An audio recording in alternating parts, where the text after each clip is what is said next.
All right, hello everybody. Welcome to the evening show, or whatever you want to call this. Some people asked me to cover the spoiler stream a few times. I think it's a good idea, especially considering I missed the entire last week chapter review. And I had the video out, guys. I did have the video under construction, but I took too long, and I just scrapped the whole thing. So now we're doing this. How is everybody? How you guys doing? Good to see that people are excited for this night, because I'll be honest, I am more excited for this stream and this chapter than I have been in a while. Let's take a look. Hold on.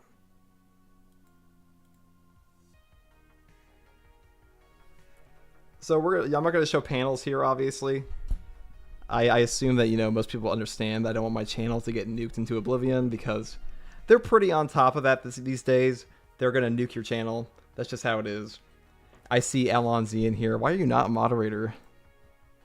Legendary content creator. There we go. Perfect.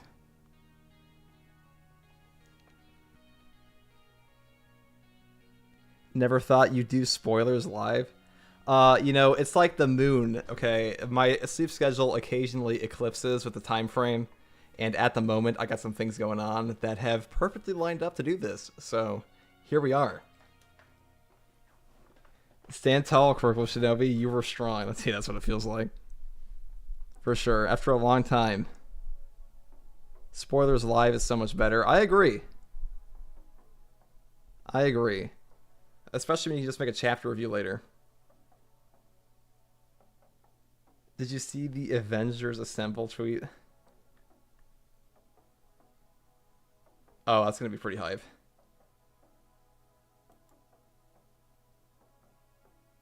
Yeah, Miyamura's on top of it today.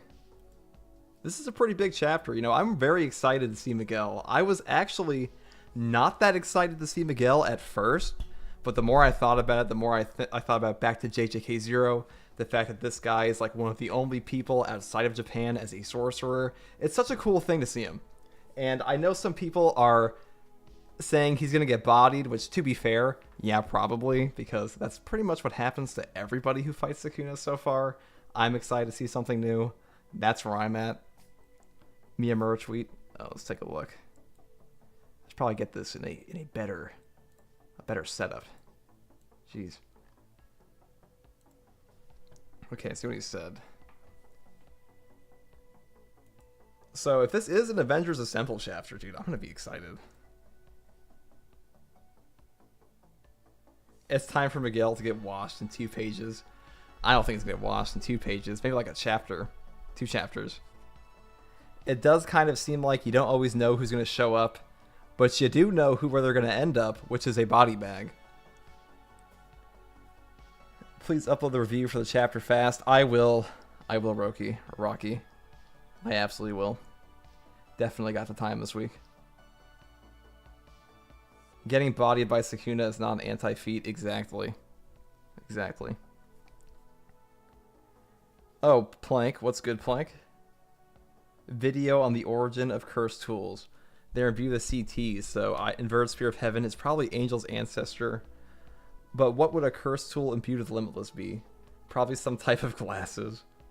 I mean, maybe like the 6-size cursed tool. Do you imagine? Miguel will 100% die. Yeah. That's how I'm feeling. I hope there's a Yuji lock-in before Gege goes on break again. That would be nice. It would be cool to see Yuji again. It's been a little bit. It's been a bit of a minute since we saw him do anything. I know he fought with Yuta and did the blood manipulation, but the blood manipulation for me kind of feels like a front runner. It's not so much like this big reveal. Most people expected it. I think the prediction of everyone dying besides Yuji is going to come true the way things are headed. Maybe. Like, I do think most people are going to die besides Yuji. A lot more than we've seen so far. Wait, are Choso and Maki about to redeem themselves? We'll see. We will see. This is a big chapter. A lot riding on this one.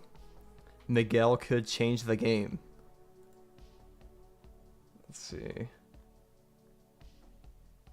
Here, guys, I'll put a poll in here. I'm curious what people think. How many chapters will Miguel last?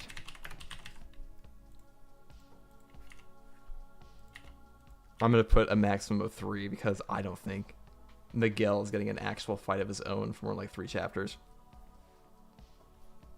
I just don't see that happening. Oh, 2. Yeah, 2 seems to be the magic number. Hello, Corkless. I hope your night is well. My night is about to get better because leaks are about to come out. So I'm excited for that. And I hope your night is going well, too. Imagine surviving Gojo and you test your luck again. Hey, man, if you're going to test your luck against one strong guy, why not go for the next one? Bro, if Choso and Yuji don't pull up a blood manipulation combo attack, I'm a riot. Well, you see, Choso already got bodied by Sukuna, so if I were him, I wouldn't go within like a 5-mile radius, but that's just me. That's just how I feel.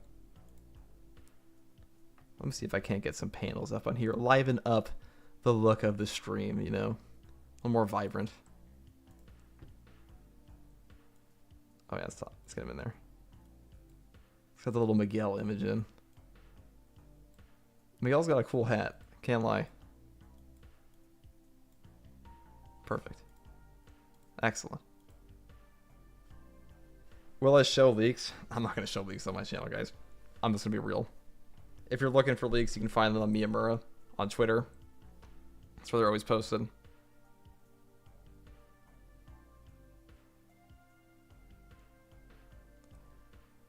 It will be so awesome if Yuji defeats both Sukuna and the merger. I mean, I don't know if definitely Sukuna. I don't know if he's going to fight the merger creature. The Choso slander on Kaio's stream was outrageous, by the way. Yeah, mainly headed by me. I ain't gonna lie. Like, I am the supreme hater. No, I do like Choso as a character. I just don't think he's that strong.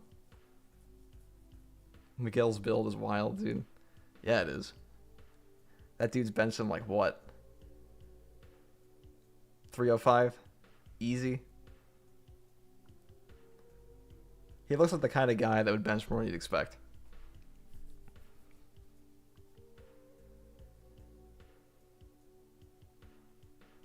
Is Miguel going to last longer than the King of Farmers, though? There have been many Kings of Farming, so you have to narrow it down a little bit there. Miguel is Terry Crews. That's kind of, yeah. That's a reference that I'd expect. Can I put the panel of Yuji walking through the slashes in 2:14? That is a good panel, but YouTube these days, they'd already age restricted me last time for showing a Yuta getting chopped. Yuta got chopped so hard, YouTube is like, we can't show that, guys. The children. Think of the children.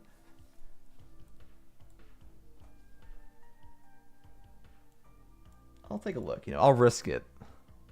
Oh, here's some old images. Do you guys remember back in Bleach, if you ever watched Bleach, whenever somebody got hurt in Bleach, they just have like the buckets of shoulder blood just burst out? Those were the days. Nobody ever actually died. Nobody ever actually died in Bleach, or, you know, most of the time they didn't die, but they sure spurt blood from their shoulders. I think I even have it. Yeah, the infamous Aizen shoulder slash. Let's put that over here. That's every victory in Bleach.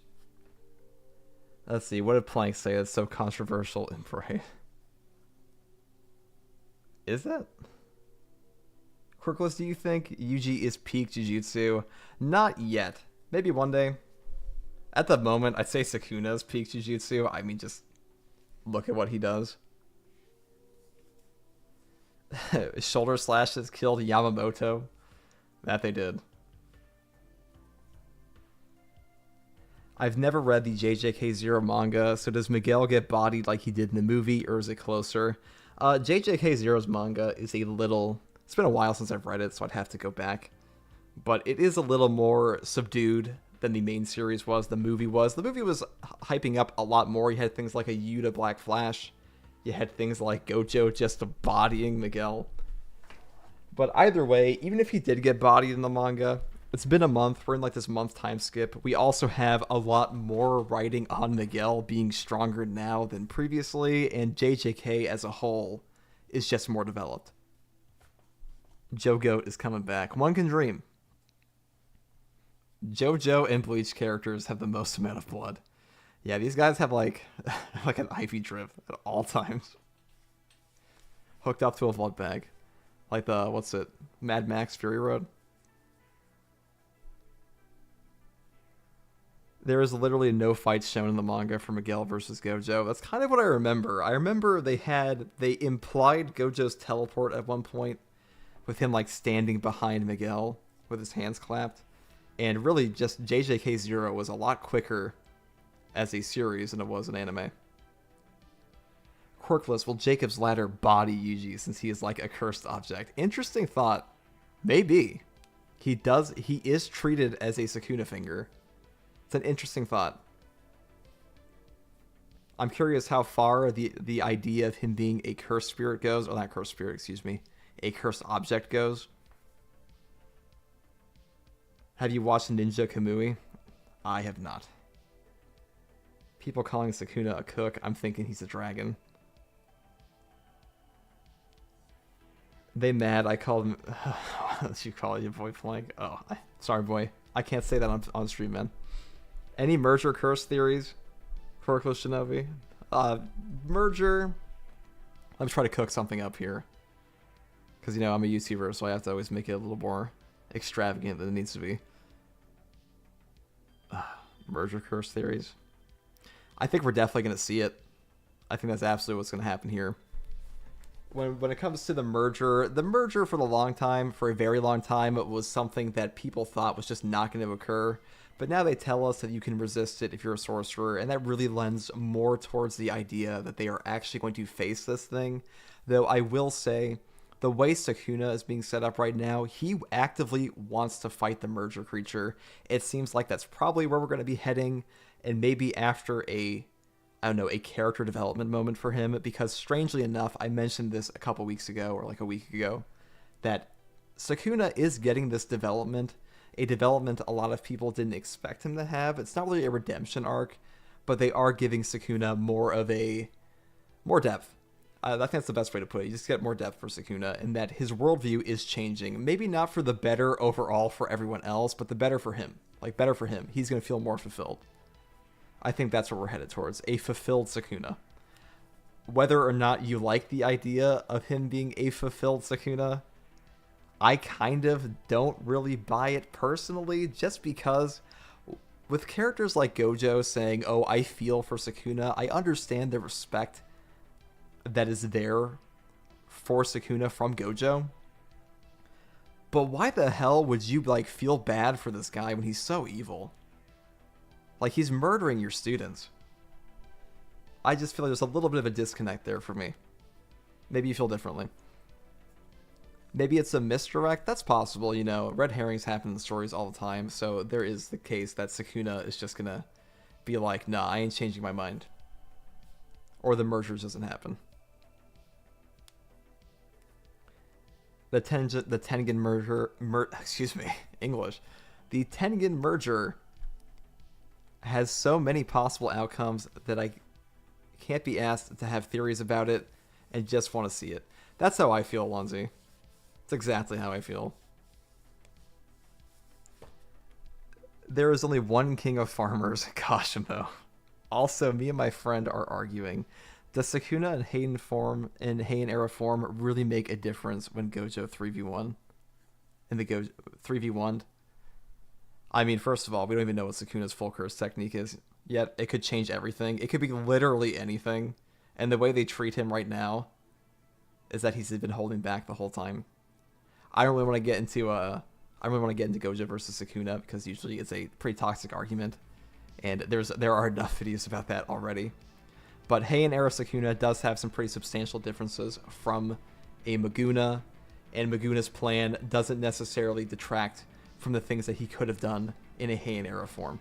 And Gojo also thought this, so not to just give you like a tidbit unless you argue with your friend, but that's my opinion on that.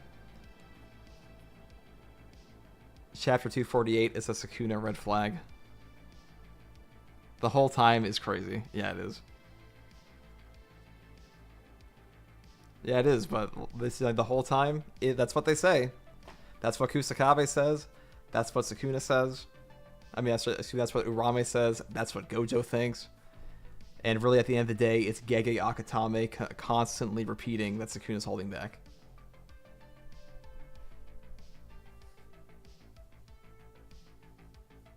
Heian era Sukuna doesn't have a soul to delegate unlimited void to. It wasn't the soul of Sukuna. Like, it wasn't Megami's soul that was taking on the damage from, like, it wasn't being transferred. It wasn't like damage that would go to Sukuna.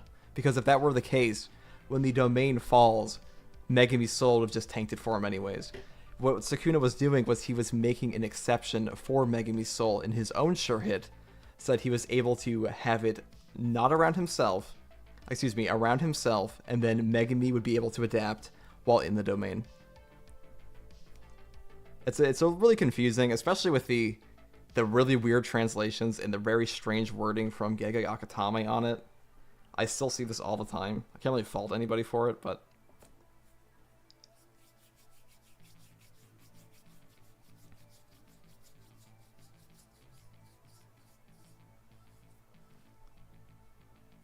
can someone tell me how much Sukuna tanked Unlimited Void in terms of time?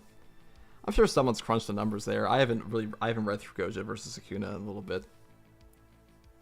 I think they actually did say the actual number at some point. It was like less than 10 seconds or something. I did see Pew's spoiler tweet. Sounds like a classic Jujutsu jumping.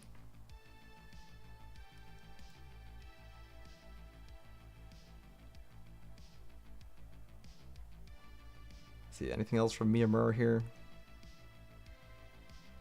I really hope it is an Avengers Assemble moment, because it's been a while of like, okay, a new challenger approaches, the next guy is here to fight Sukuna, and then you're like, oh geez, I wonder what happens. Oh, he's dead? How shocking. So a little bit of a group fight would switch that up a bit. I know we kind of got it with Yuta and Yuji versus Sukuna, but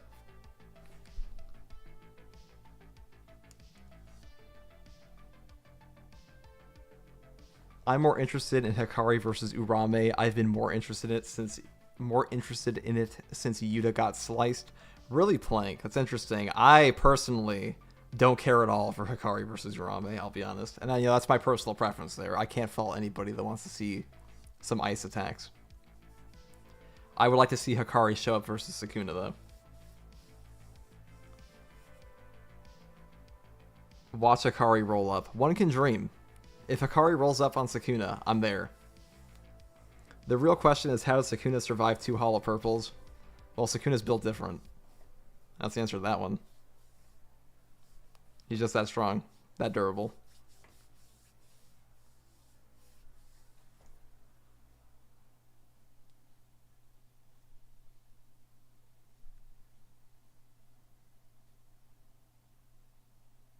I hate the domain clash part now. Of Gojo versus Sukuna, I do think the domain clash... Okay, you know what my full opinion on Gojo versus Sukuna?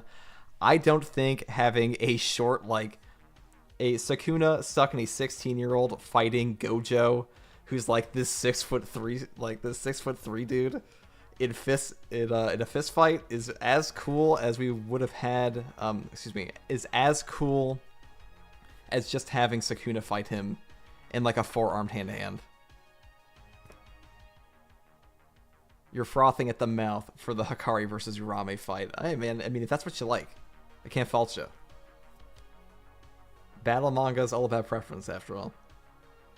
It was too long, wasn't it? I do think the domain clash was way too long. Quirkless, does Gojo durability scale anywhere to Sukuna? Well, he has that special grade reinforcement. Gojo's pretty top, okay? I mean, he tanked Malevolent Shrine. Even if he was on a full RCT output, 99% of characters are just not doing that. Like, Gojo is solidly in every tier list number 2 for a reason, even after losing to Sukuna, because Gojo is that strong. He's still treated as the strongest guy they ever threw up against him. And even Urame's like, what? Like, this is all you have after Gojo?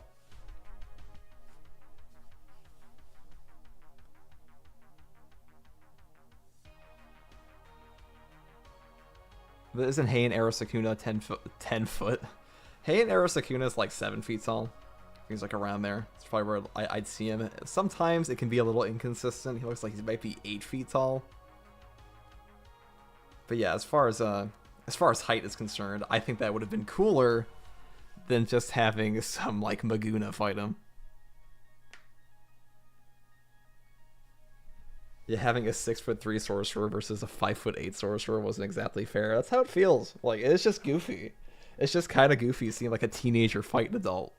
And I know that happens in anime all the time, but you have a better option with Sukuna, which is the giant Hulk beast form, which they pulled out immediately after. Who are your top 5 characters in terms of strength? Well, I mean, now number 1 Sukuna, number 2 Gojo. And those are like the absolute easiest. That's pretty much everyone at this point. Number 3 gets a little more difficult. It really depends on where you think the perfect sphere is, the true sphere on Yorozu is. I would still put Yorozu in top 5. I think there are a lot more arguments you can make past the top 2. So let's see. Yorozu's pretty strong. I mean, she did like scaling like 15 fingers, bodies 95% of people, and granted he was adapting. Yorozu has an insta-kill move, a true instant kill move with the perfect sphere, and she is a top-of-the-line Heian-era output sorcerer, and even further statements now show that a Heian-era sorcerer, a top-of-the-line Heian-era sorcerer, is ridiculous. Like, Urame says, oh, Gojo's the best you had? Really? So, you know, some of the statements around the Heian-era are gas, and we also just have, you know, creation techniques good. Yeah, Yorozu's hacks is crazy. I might put Kenjaku above her, just because Kenjaku does have the open barrier. Kenjaku does domain win versus like 99% of people. And after that, I would say Yuta. I think I'd put Yuta in 5. I think I would. I think I'd still put him below Kenjaku a little bit. I know I've said, well, actually, it's kind of hard to say now, because his domain's also cracked. This is what I mean, guys. You know, I haven't thought too much about the top 5, I'll be honest, because generally when I'm comparing the characters together, it's like Sukuna and Gojo are just the top. That's how it is. That's how it's always been. That's probably how it'll always be. And the rest of the characters are whatever. For now, I should say. For now, because some characters do have some good stuff. I still think Yuta should go in the top 5, though. Especially with post-month. And there's also like the output statements about Ryu. It does get a little complicated. You guys are getting my mind racing. What can I say? Quirkless, can you agree that Sukuna is league stronger than Sukuna?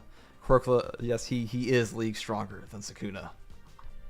Sukuna is over Sukuna.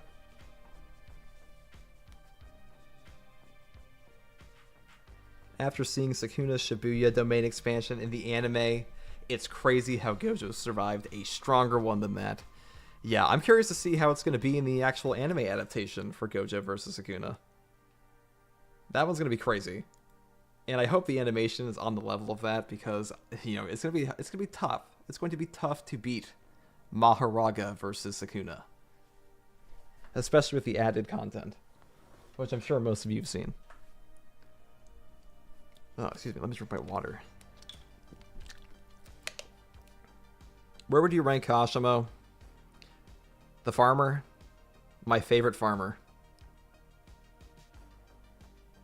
Let's see. Kashimo, Phantom Beast Amber is good. Kashimo has no RCT, as far as we know. And if he did, well, must have got his head chopped. He also has no domain expansion. He does have Hollow Wicker Basket. That is confirmed. I would probably put him around. I would still say Kashimo is definitely top 10. I know I have a lot of friends that put him in the top 5. I just don't rank Phantom Beast Amber as high as as highly as some people do, just because you see that Phantom Beast Amber. Yeah, he started to punch, I wouldn't say bodied, but he started to, like, beat the piss out of a really injured Maguna immediately after a Hollow Purple, and any form of Maguna is scary in Jujutsu Kaisen, but I just don't think you can extrapolate a ton from that. That's all. But he does have some great statements. He does have a great X-ray vision. I know my friend Eternal Flame would probably be stringing me up for this, saying, like, I can't, because I know he has Cosmo in top 5. But I don't feel the same.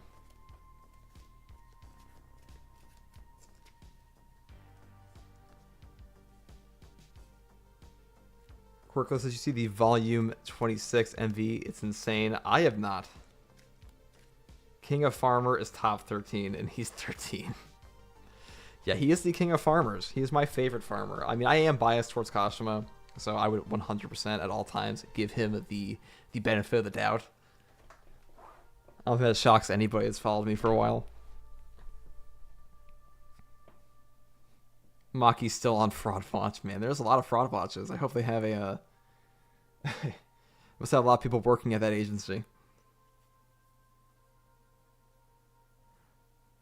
Cosmo doesn't even have a domain, exactly.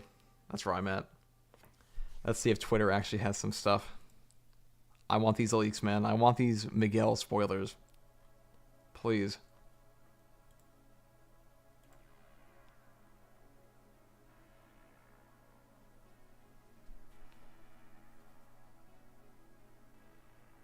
How strong do you think Megami will be when he has fulfilled his potential? 10 Shadows with a totality Maharaga. Yeah, that's going to be top.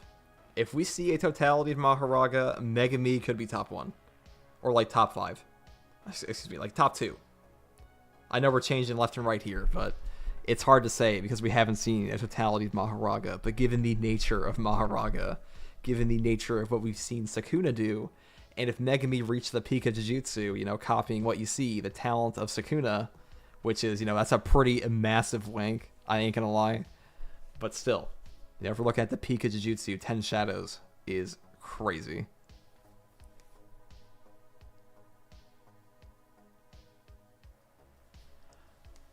Quirkless, aside from Kenjaku, who could beat Takaba? Anyone that has the vicious mockery cantrip from D&D.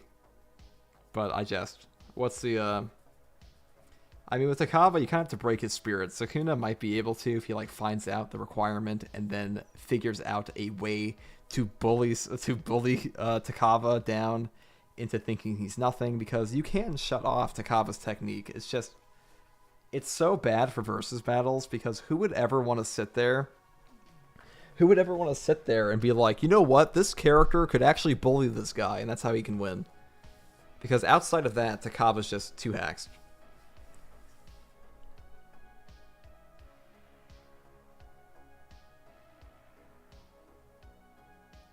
How many sorcerers do you think are special grade up to now? Listen, I think if the requirement is conquering a nation, there are a ton. Like, Kusakabe right now could conquer a nation with what he showed against our guy, against Sukuna. And also, they don't really stipulate what the size of the nation has to be. I think it's just like special grade. I've never liked the idea of special grade, so you might be asking the wrong person. But I would definitely put at least like 10 sorcerers in it at this point, because that whole thing of conquer a nation is just so stupid. Did you read the Hunter x Hunter manga? I've watched the anime. I've read a bit of it. I do like Hunter x Hunter. It's not my favorite. It's not something I have like a ton of feelings towards. I like the Chimera Ant arc. That should tell you everything you need to know about how barely into it I am. That's the normal response. Chimera Ant arc, good. Mr. Shinobi, do you think if Takaba went against Gojo, that Gojo's immaturity would just go along with it? I think Takaba and Gojo would like each other. Oh, one moment. I'm refreshing this page. I have a lot of energy today, so I'm not too worried about having to stay up late for this. I'm gonna be here all the time. I'm gonna be the whole time. Might even talk a bit after. We'll see. I hate Kenjaku's definition for special grade. Me too, Alonzi. Me too. It is ass. It's terrible.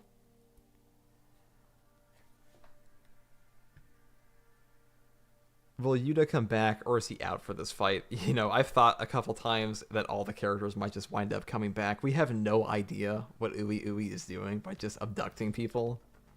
It might just be the greatest Jujutsu jumping of all time. You never know. Have you read the solo leveling manga? I have not. I've heard good things, though. I've heard excellent things. Maybe I should get like a little... probably get out like a little paint thing here. Lets people know what's up.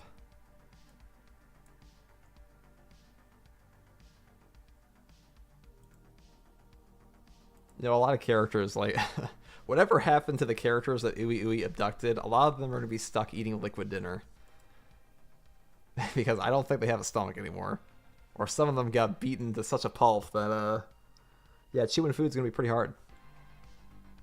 Yorozu, the honored woman. Yeah, Yorozu gets downplayed a ton, but Perfect Sphere is infinite pressure, and infinite pressure is... yeah, it's more damaging than the Hollow Purple was. That's just the truth. You hit someone with that, you touch a pinky finger on that, you got infinite pressure pushing down. The fact that that thing even rolled on the ground already makes zero sense. I like True Sphere as a sure hit, but it, like, her dropping that thing on the floor, well, listen, I ain't a physicist, okay? But dropping infinite pressure on the floor sounds like a terrible idea for the planet. I'm sure somebody smarter than me could tell you the full implications of putting that much pressure on one spot on the planet, but sounds pretty bad. Miguel is the one who created Storage Rika. Interesting theory. Leaks when? Should be about an hour from now. Hour or two. Hour and a half. Don't quote me. Yeah, Ui Ui was about to be a bloody splat on the floor, if not for Miguel, and that's the truth. Poor Ui Ui. Sukuna kind of just showed up like a little monster behind him. I don't really know what the point of that was. I'm going to be real. He wasn't even in the prior page. He showed up behind him when he could have very easily just showed up in front of him instead. It's really all about that entrance.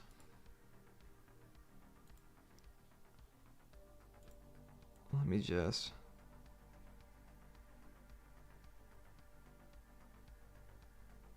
I'm going to get a panel up here of it. Excuse me, was that English? I'm going to get a panel up. See if I can just erase some of the text so YouTube doesn't come after me. Alright. Let's see. Playing some Elden Ring while I wait for leaks. Let's go. I was playing Dragon's Dogma 2 over the weekend. Man, I'm a little disappointed, can't lie. It did make me want to go play Elden Ring. Quirkless, I feel like nobody is actually dead. Yeah, I start to wonder as well. For some reason, I feel like Gege is about to make a huge plot twist. Yeah, I think most people expect a huge plot twist at this point, even if it's not like everybody coming back to life.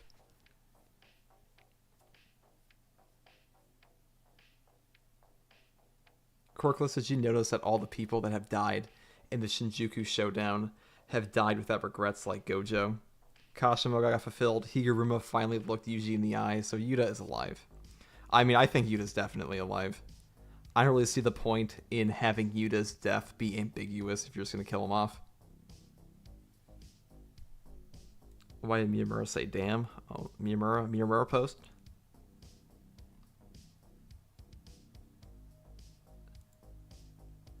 Let's see here.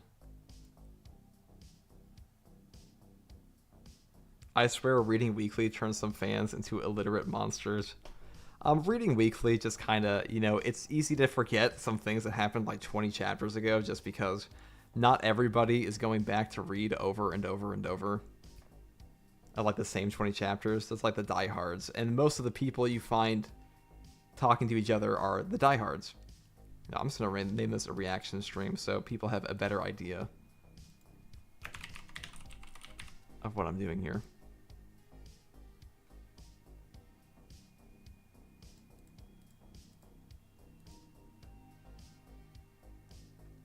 Miyamura always teases people about Jujutsu Kaisen. It used to be more fun. It used to be a little more fun in some of his posts.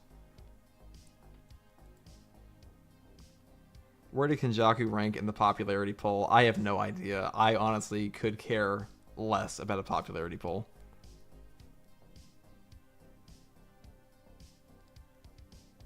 Do you think Miguel might have played a role in saving Yuta's life after Yuta was teleported by Ui Ui? Probably, if he did. I'm curious to see how long Miguel was a part of this whole group here with these guys. If he came in later, if they had him there the whole time. I assume he was there the whole time because he already knew Gojo and Yuta.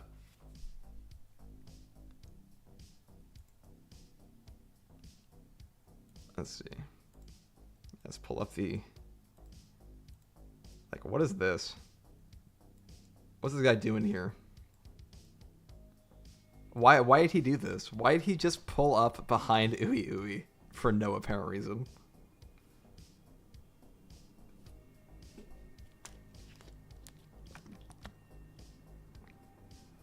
I'm just saying, if I was Sukuna, I would have just gone right for the front.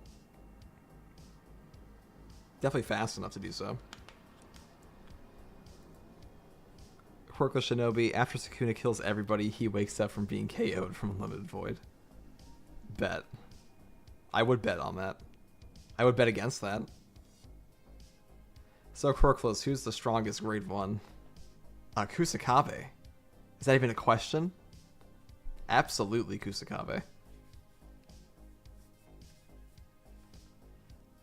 Mr. Shinobi, do you think Shoko's RCT... I'm sorry, I can't get over Mr. Shinobi.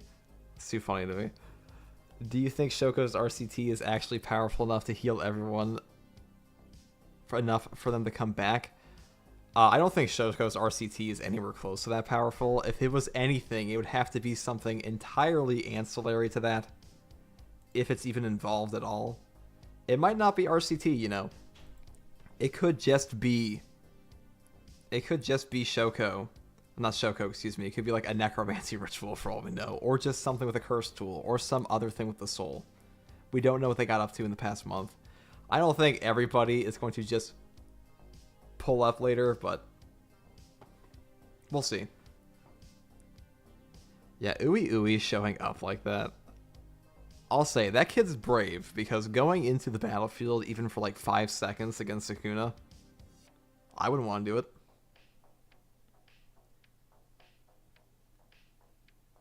I want to see some more team-ups / jumping. Gege was really cooking in that Yuji / Yuta versus Sukuna fight. What's another pair you'd like to see using abilities? Good to have you back. Thank you very much, Christian. I saw your comment the other day.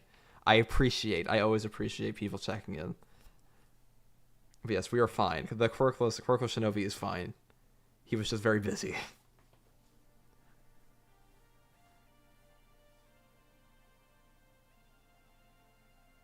Let's see, where was I? Completely lost my train of thought here. Yuta RCT and Mechamaru's tech vials. Mechamaru's tech vials are so goofy. I can't get over the idea of some giant guy in a giant mech suit in Jujutsu Kaisen. It's just so out of place to me.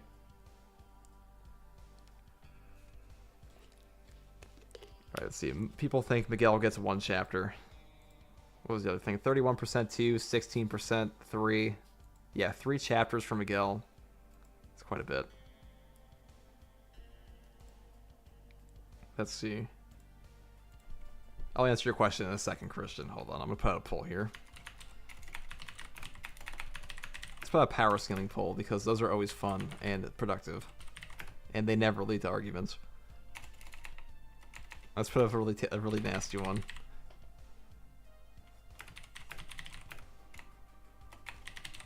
How about Yuta versus Kenjaku without a sneak attack?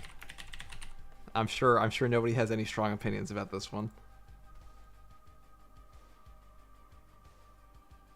Alright, Christian.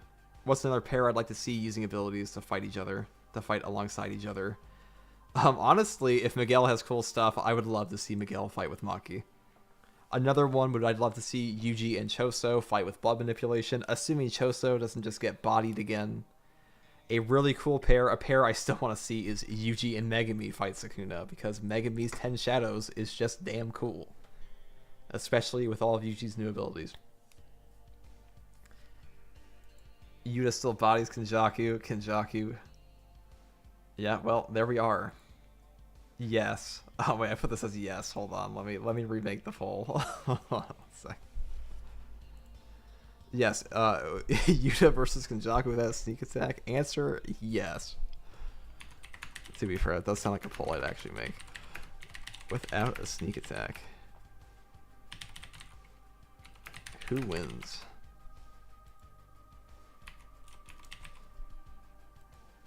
Who's your favorite YouTuber? I have a ton. I have so many. That'd actually take me a long time to think about. I've watched so many over the years. I honestly, I love YouTube as a platform. I always have. That's why I started making videos. Unfortunately, I had to completely scrap a video recently. I was up all night. It didn't come out like I wanted it to. And that's just how it be sometimes. But it's always fun. Except for, the lack of sleep. That's not fun. Did the chapter drop yet? I just got here. It is not dropped yet. We are going into probably an hour from now. Miyamura said it would be like 12 to 13 hours from like what? 12 p.m. EST. So that's around 12 a.m., 1 a.m. Probably about an hour.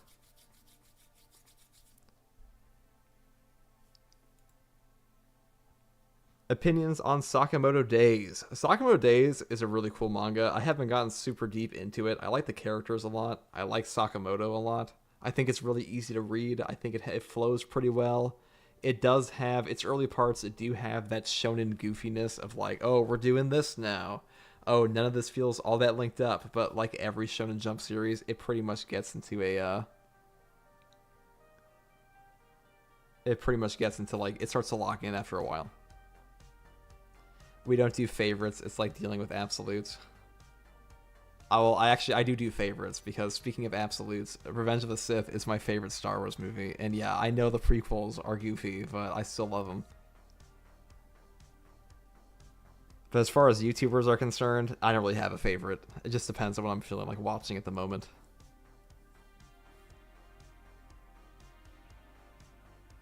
Most people think Yuta beats Kenjaku. I'm sure that pains the diehard Kenjaku fans.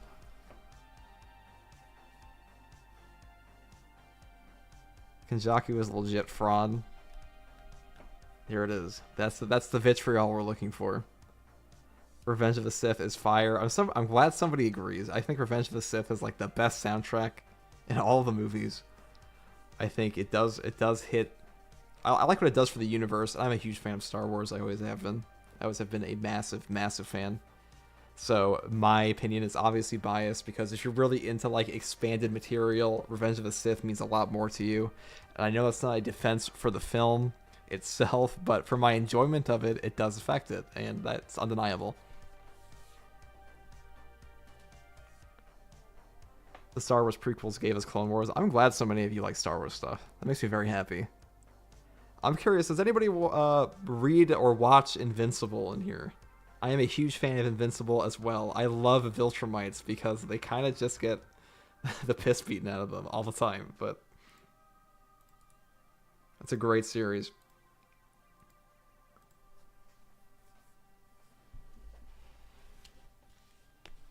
I still can't believe Gege killed Kenny off like that. Yeah, it was a little goofy. Definitely a goofy way to kill him off. I know that he may have been done with his character, but doing that way...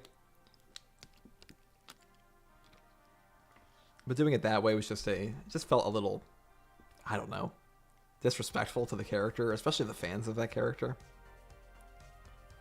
You guys love Invincible? I'm glad. Yeah, Alonzi, you watched Doctor Who. I was a massive fan of Doctor Who in 2009 to like 2012. I love that show as a kid. I love the reboot series. I watched it on BBC America. Good stuff. So when I see a David Tennant picture, I'm like, of course I'm going to watch this JJK YouTuber. That's truly cultured.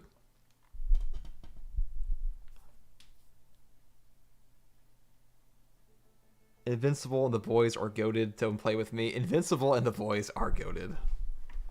Those are two of my favorite shows on TV. Amazon Prime occasionally comes out with a banger, and then sometimes it comes out with some serious stinkers, but that's just how it is.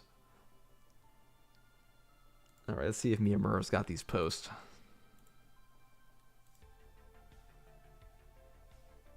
Leaks in 15 to 20 minutes. So there's your answer, guys. I'm getting translations ready. Meanwhile, you can check blah, blah, blah for raw pics. Interesting. I'm going to wait for the actual... Personally, I'm waiting for the translations because I like dialogue. That's me. I'm a dialogue man. I know I have a channel all about a picture book. But that picture book, they do occasionally say things. Amazon doing their thing, which apparently Amazon's thing is doing everything. Yeah, Amazon Prime having ads is insane. I unsubbed right after. Yeah, that is some bullshit. I can't lie. That pissed me off. BBC America. Yeah, there was a BBC America. BBC is the British Broadcasting. British Broadcasting something. Actually, I don't even know what the C stands for. But there was an American version that you can get in the US. Or at least you used to be able to. I don't know if it's there anymore. I don't watch cable TV because it's 2024. And the only person I know who watches cable TV anymore is my dad. And he's like 60-something. Yeah, I know this made me sound like I don't know how old my dad is. But I'm not going to dox him.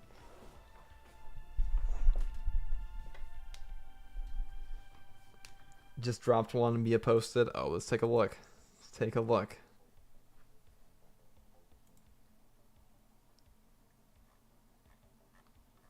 I do not see it. I only see the original post.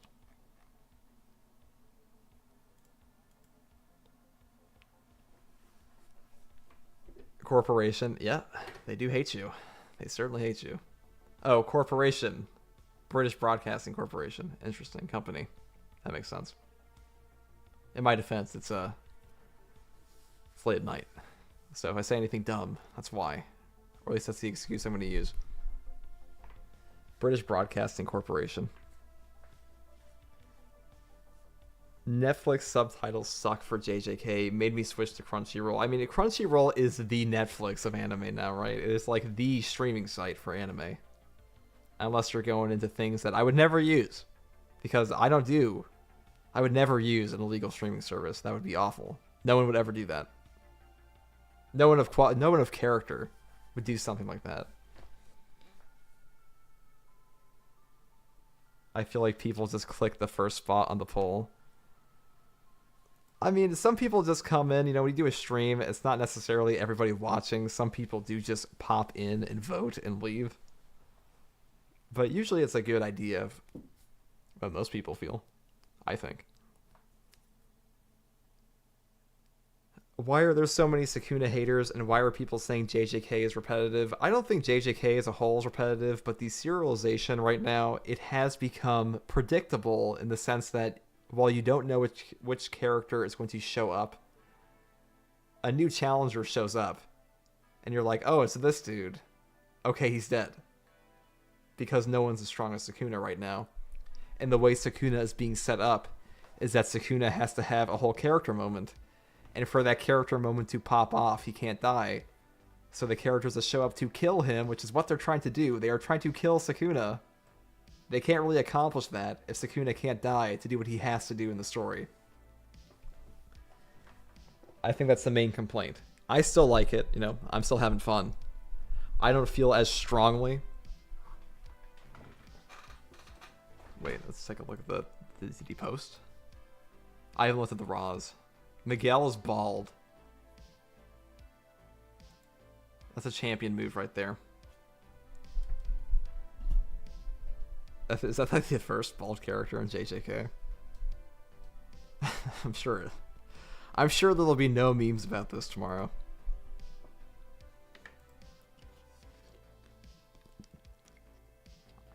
The biggest issue I have with Crunchyroll is the top tier allows 5 simultaneous logins but doesn't have profiles, so all watch history is shared. You see, I don't like to share my Crunchyroll with anybody, so I don't care at all about that, personally. He's repping the bald heads. Yeah. Yeah, Miguel representing every sorcerer outside of Japan while simultaneously representing all bald people in Jujutsu Kaisen. Crookless Saitama versus full power Sukuna. Saitama farts on Sukuna and he dies. But yeah, I mean, it would be pretty funny. Like, this is just, if he goes crazy.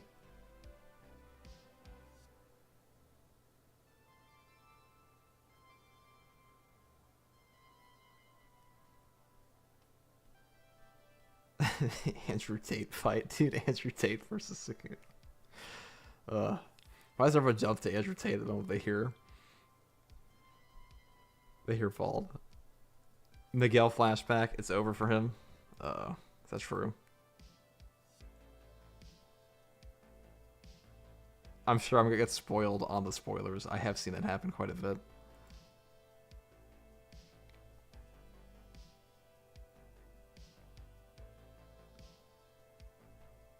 The chapter reveals that Sukuna hates bald people and proceeds to beat Miguel.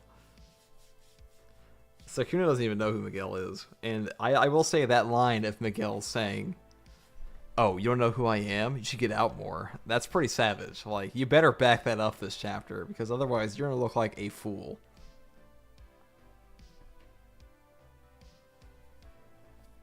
Andrew Tate would just dance then die. Yeah. Do you think JJK characters scale to light speed? No. It doesn't make any sense when you think. I don't really want to go into it here. Maybe I'll make a video about it one day. I'm sure a ton of people will have. Like, the level of mental gymnastics to get to light speed and have it make sense within the story is truly spectacular. Oh, Kaya Breeze has messaged me. Nah, that's a reaction to my comment. That's worse than a message. It's like a pat on the shoulder.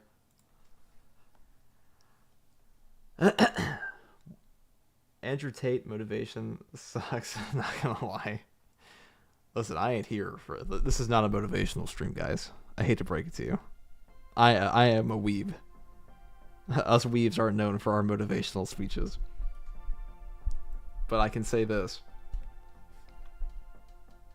I really want those translations.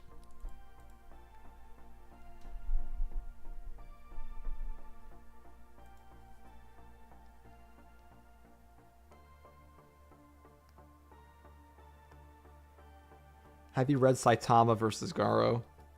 And if yes, do you prefer it over Gojo versus Sukuna? I have read Saitama versus Garo. I'm a huge fan of One Punch Man. That was actually the first series I wanted to cover on this series, and then I wound up going into JJK, which I'm still happy about, for sure. But I do prefer Saitama versus Garo. I just think that Saitama versus Garo has the benefit of being penned by Murata. And he's like the best artist, or one of the best artists in the entire industry. And it's really hard for Gege Akutame, no matter how good they are, to compete with somebody of that caliber, in my opinion.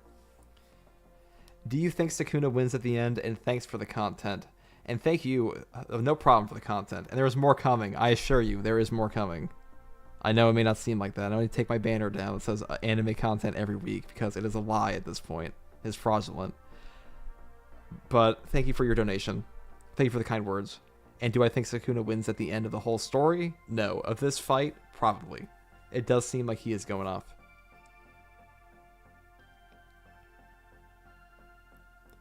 It does seem like he's going to go off. I need translations. There's so much info. Agreed.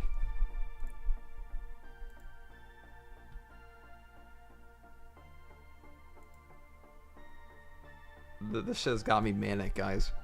I am so excited. You know, really getting invested in the community is kind of like going to Christmas every week. Every 2 weeks, dude. I'm sure... Man, maybe I should say this on stream because it's going to sound pathetic, but like there were times when I was like a teenager that I was like, oh man, everything sucks. But you know what doesn't suck? That TV show I'm watching next week. Media sometimes is just, you know, it gets you through the dark times. What can I say? Favorite JJK YouTuber is a fraud. What a fitting thing. I am a fraud. The banner is a lie. I should have done what Mir did and just like changed my description.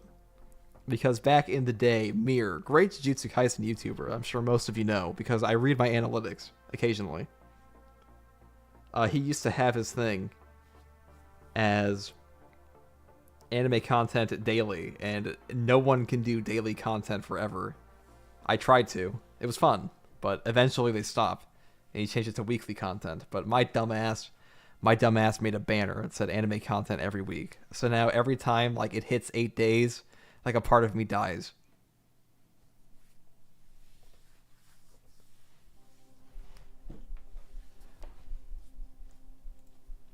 Oh, let's take a look. Let me refresh.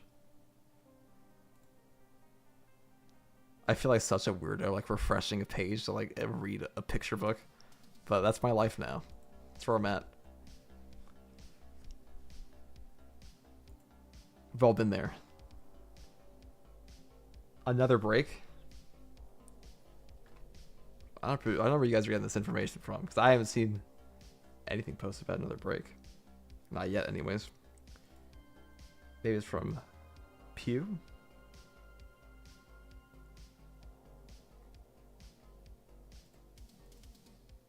Gege forgot about Hikari. You can't donate again? Doesn't let you? That's weird. Well, donations aren't required. Watching is enough for me. I appreciate all the support, guys, honestly. And I appreciate the donation you already gave, Christian. That's more than I ever expected from anyone when I started this. I wonder how long I can keep up 2 a week.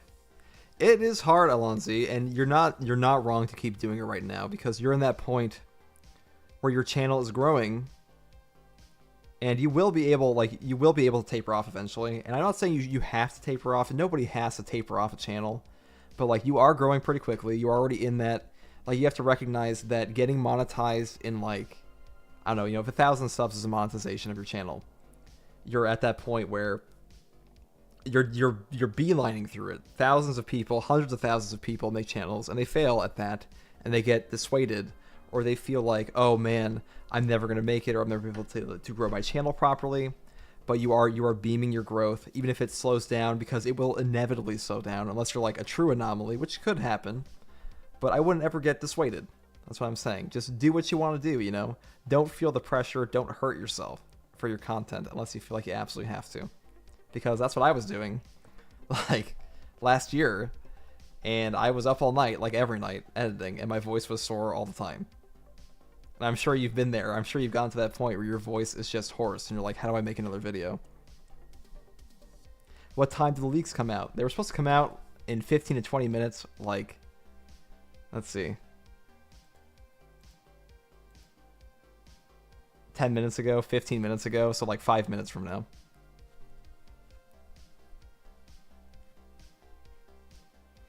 The leaks are on Twitter. That's where they're always coming from. That's where us YouTubers get our fraudulent content.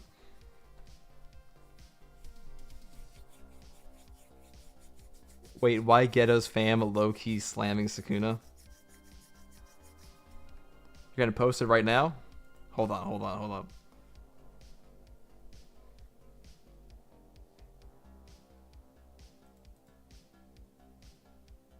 You guys are giving me anxiety. Chill. Have I seen the raw pages? I'm waiting for the full.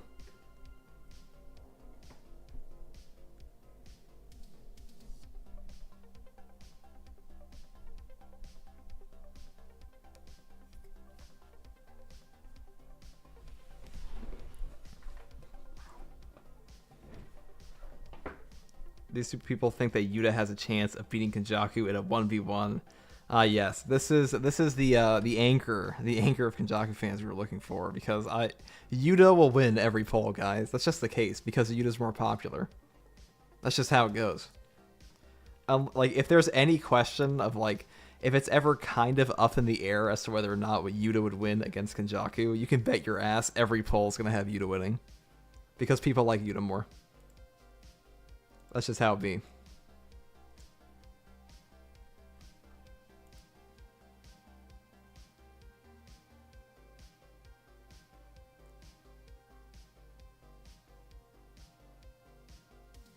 JJK is probably the last manga I will read live while it is going. I've watched too much anime, now it's repetitive. I kind of feel that way sometimes, but there will always be diamonds. There will always be like a diamond of fiction. And I think that's the best part of fiction. Is that there's always a series that will break out and people will be like, "Oh my god, this is amazing." 10 years ago, we didn't have JJK, we didn't have Chainsaw Man. Now they're two of my favorites.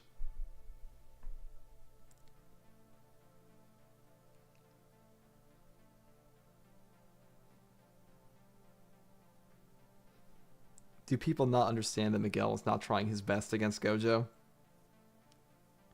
Not saying he can beat Gojo. I mean, it's also JJK0, and Miguel really didn't showcase anything beyond a rope in JJK0, so I'm sure he has at least something new, unless he is a kick, punch, whip merchant.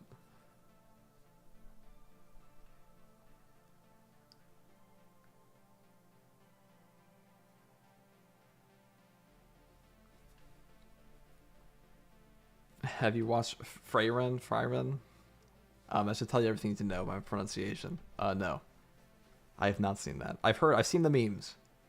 I know my fellow YouTuber Kaio Breeze has so many pictures of that, though to be fair, Kaio has so many pictures of so many anime that he often uses right in the middle of our group chats.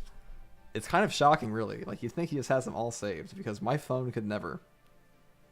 Alright, let's go take a look. Let me refresh this page.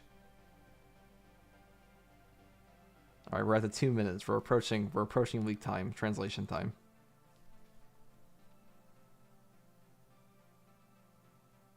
Chainsaw Man has been real quiet after part 1. That's interesting to say. I mean, it's kind of true that it has been quiet in like the fandom, but I really and the storytelling. But it's building to something. And personally, I read through part 2. I read through Chainsaw Man fairly recently, and I read through part 2 when it was like, I don't know, 25% done, and it felt a lot better. I actually prefer it to part 1.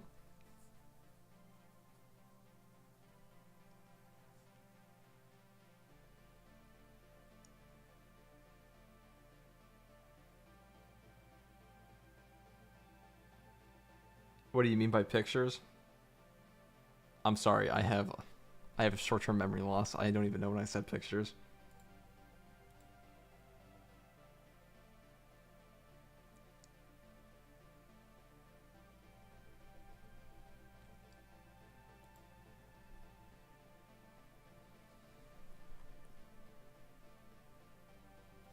Okay, I couldn't help myself. I'm reading the raw pages.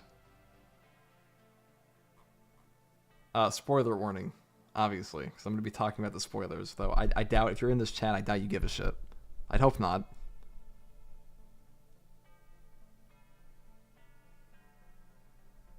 What the hell is this, man?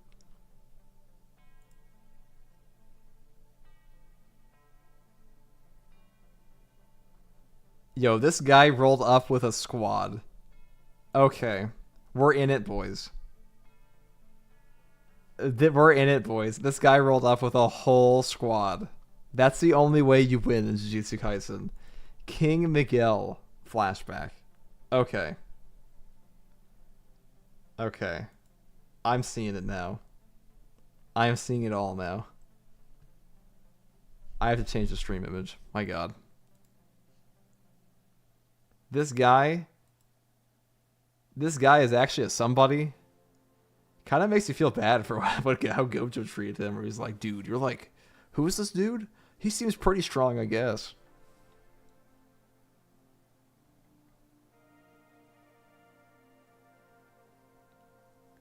Alright, so we had a whole squad of people back in South Africa, which is what I'm assuming is here. Miguel's ready to fight Sukuna with somebody. You gotta love the lack of translations or people are just saying this thing. I'm sorry guys, I'm a little speechless because this is pretty cool to me. Hold on. I can't. Alright, I'm going back to Miyamura's page. I can't read too many raws or I'm gonna completely lose myself in them. Oh, let's see. Christian says, can you see Sukuna praising or respecting Yuji at the end? Someone on Instagram made a funny edit where he does so before hitting Yuji with a domain expansion. Can you see Yuji earning the respect? I think Yuji could earn the respect of Sukuna. I definitely think he could. I think it would take a lot. Like, Sukuna's hatred of Yuji feels pretty ingrained. But you never know by the end of the series. And thank you again for the donation. Truly legendary.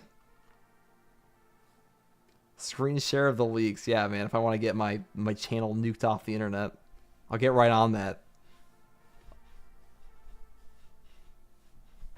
Yeah, YouTube, they crack down on that these days. It's not like the days of old. Anime is serious business, guys. Mia is lacking as usual. You are so hard on a guy. That's really Fry Run goes hard. Does it? I've heard good things. Okay, so from what I've gathered from the raw pages, we have very strange looking characters. We have Miguel looking absolutely dapper.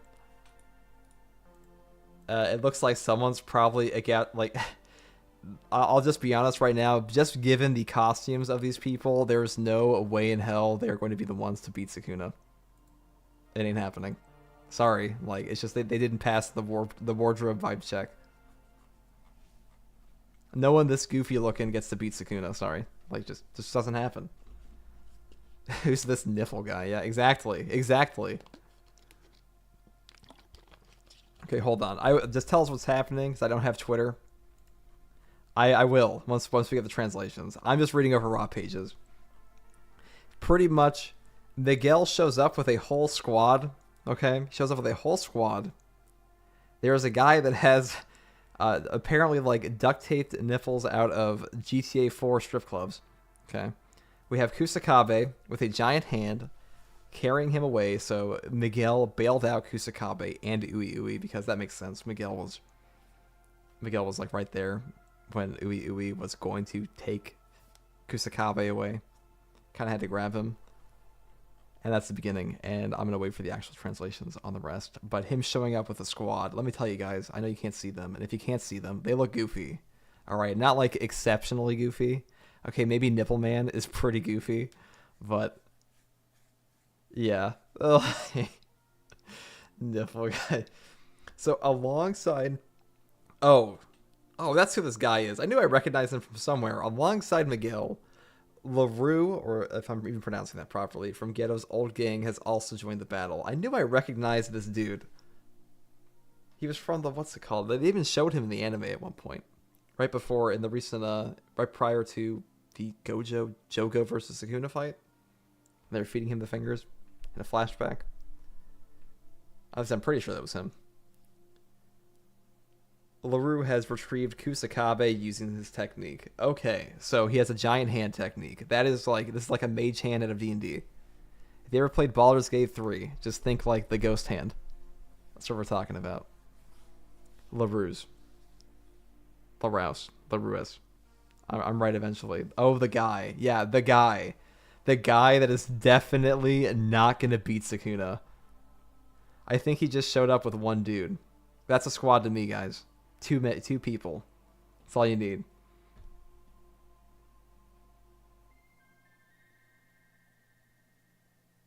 Niffle guy appears in season 2 as well. Yep. Niffle guy, dude. Like, I'm sure that's gonna get me demonetized, or maybe not demonetized. Maybe it's like age restricted, but it is extremely funny. It's a pretty funny description of this guy, but like, how else do you say it, dude? It's just some dude that like duct taped his chest.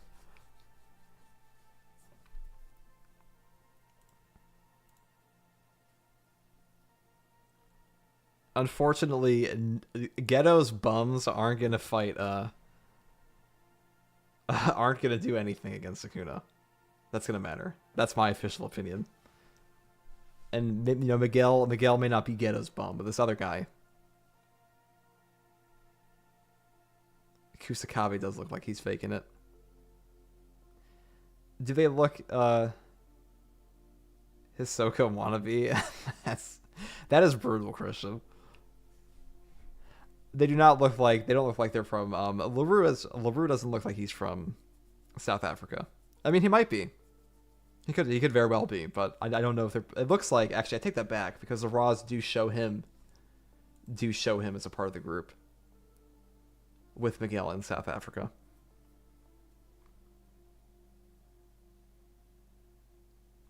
Oh, let's take this. Let's get a refresh here. All right, guys. I'm gonna put in the poll. Do you think Ghetto's bums? I'm sorry, I shouldn't put that. That's too mean because Miguel's actually has some aura. Will Ghetto's fans, teammates, yeah, I'll call them teammates, be the ones to stop Sukuna? Yeah, his teammates, equals.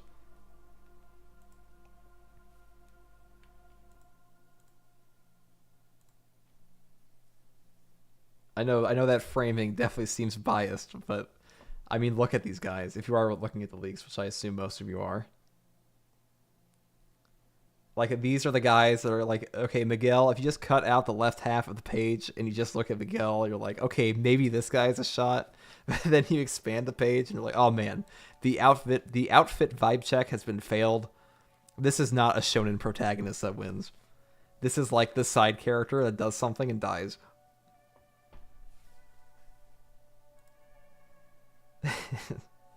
Obviously, yes. Yes, obviously them. Heavy hitters are too weak. Ghetto's groupies, dude. Yeah, I don't want to call Miguel a ghetto groupie because Miguel seems to actually have some gas this chapter from what I saw in the Raws.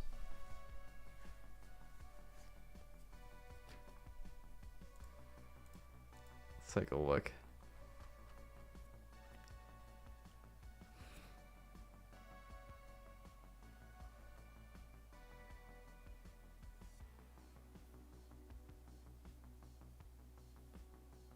It is a pretty cool fight from what I'm seeing in the Raws.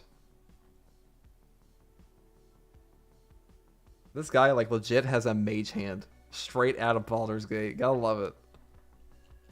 I mean, that's a pretty funny technique. I recently watched the D&D movie from Paramount with Chris Pine, and they had something that looked just like this, and the dude used his giant rock hand. If any of you guys saw the Suicide Squad movie with Idris Elba, this rock hand guy, this guy's hand technique just reminds me of the dude that got like his arm shot up.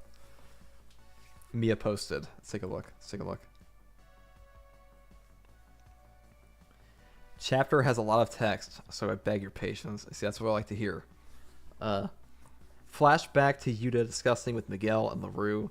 Miguel rejects Yuta's request to fight Sukuna. Fair request. Fair denial. I would too. Saying, why does he have to fight a monster who has the possibility to win against Gojo, dude? See, that is real.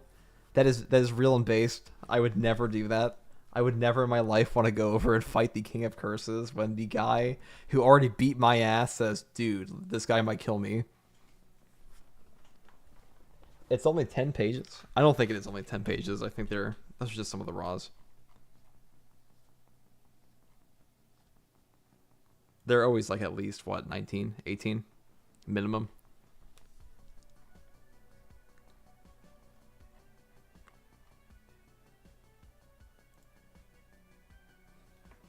Can anyone actually blame Miguel?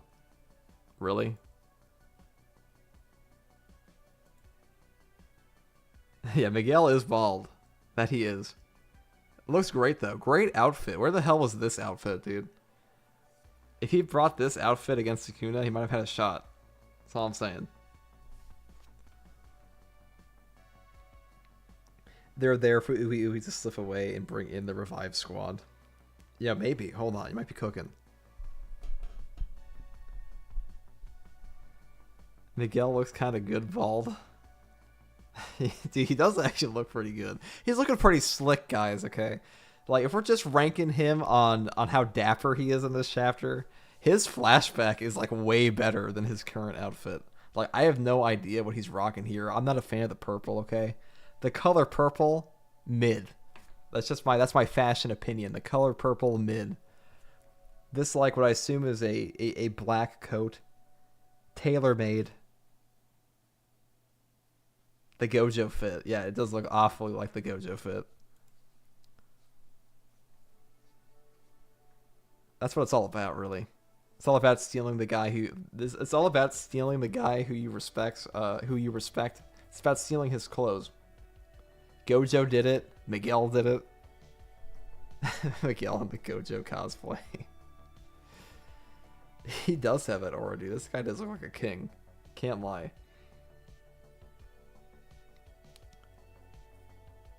And he's wearing sunglasses.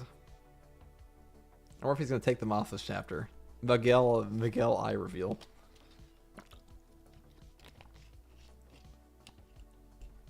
Are you disrespecting LaRue's outfit? I sure am. It's bad. What outfit? He's like wearing pants. That's all he's got. He's not even wearing shoes. He's like literally just wearing sweatpants. Just showed up in sweatpants, guys.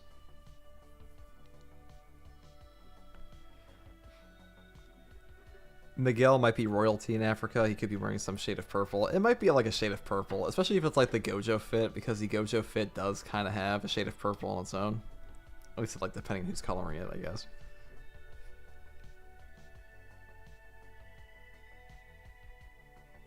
Alright. So much dialogue.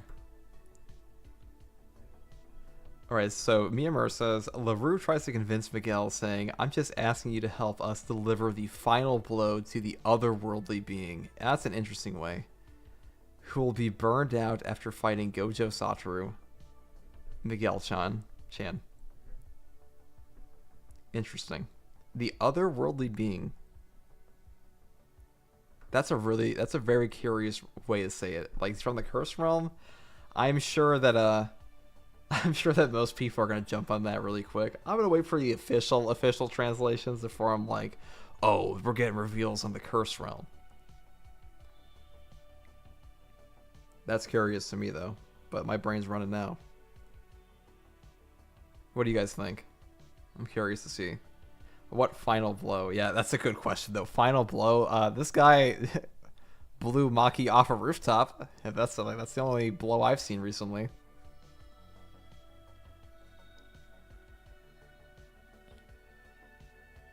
So LaRue went there with Yuta, and yeah, it makes sense that they would bring him along. Let me get back to the other side here. Let's see if I can't find a picture of LaRue. I'm sure Kaya would know him. He's usually on top of these things. Can I show this on YouTube? I'm gonna. So for anyone curious, hold on. Let's see if we can't get this in the. These are our champions this chapter.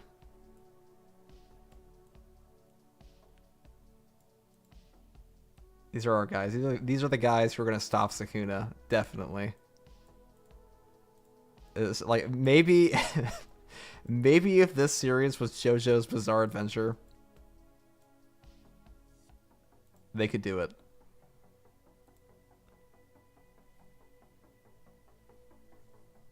They could definitely do it if it was JoJo's Bizarre Adventure, guys.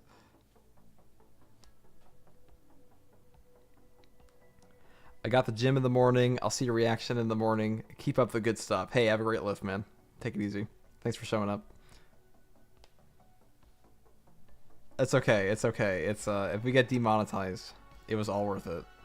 It was all worth it. We'll keep it on the screen.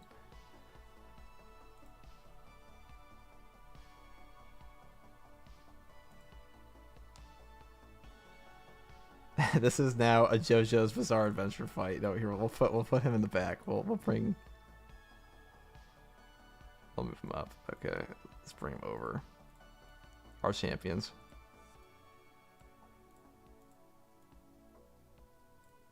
We'll put him back there for censorship.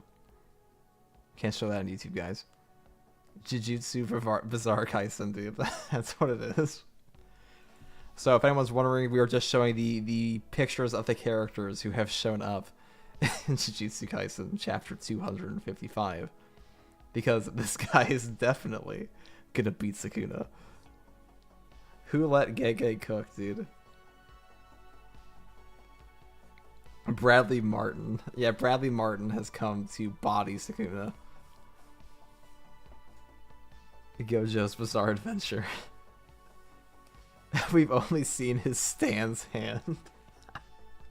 I'm sorry, that one got me, dude. It's all about this stand, dude. Yeah, we're gonna see his stand show up. Hold on, Miguel. Miyamura just posted. Yuta and LaRue tries to convince Miguel by telling him that it's better to fight Sukuna rather than a giant curse spirit, the merger, which could just stomp a whole country like Godzilla. Okay, personally, I would love to see Godzilla. That's just me. That sounds pretty cool. Like, if the merger creature was Godzilla, it instantaneously becomes significantly cooler. But yeah, this is pretty much, like, there's not a lot here to talk about at the current moment, just because all they're saying is, hey, dude, come fight the merger creature, because that sucks more than fighting Sukuna, which, yeah, duh. Great. Godzilla mentioned, dude. Godzilla is canon.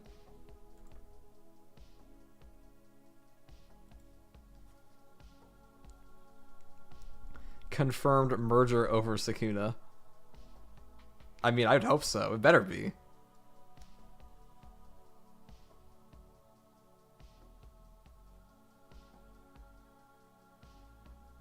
Why does Miguel look like Giga Chad?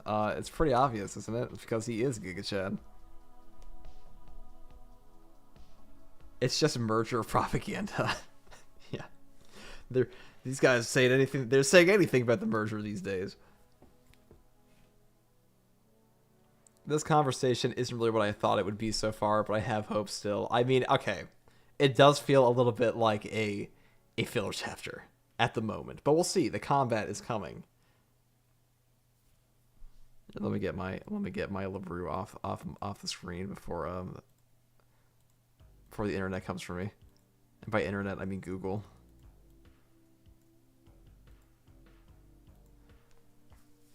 Is everyone a Sukuna hater?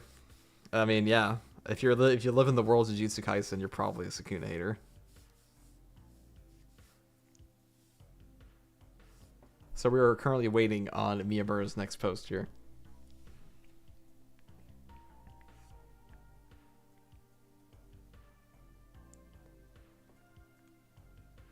You know, I would hope the merger is over Sukuna, just because, like, why wouldn't you have it that way? It's the combined curse spirit of, like, it's the combined curse spirit of Japan. You're telling me one guy is stronger than it? No thanks. This feels like a Takaba chapter, not gonna lie. I mean, it has Sukuna in it, so there's more going on usually, but yeah, it does. It does suck that you can just look at the characters that showed up, and you have to ask yourself, are these the guys who are gonna beat him? No way. It's just not happening. It's some fodder has shown up to die. That's what it feels like. Alright, let's see if Miyamura's posted next. Okay, but Miguel again declines our offer, saying, Why do you Japanese people think that cheerful black people will just survive anything? Miguel adds that Gojo should have come to him with his head down in front of him to request him to help.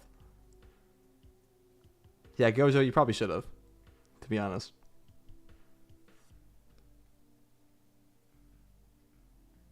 That's honestly not writing I expected to read from Gege Akatame. I'm curious what the actual translations are like. Interesting. There's a Gojo flashback. Is there? Let me read the raws real quick.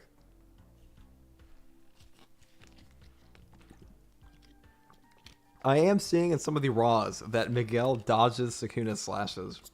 So if that's true, get hyped.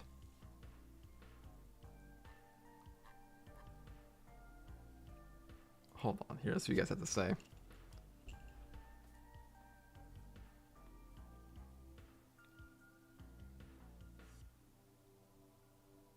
Wait, we see what Gojo came to say in the Volume 0 credit scene? Yeah, that's what it seems like.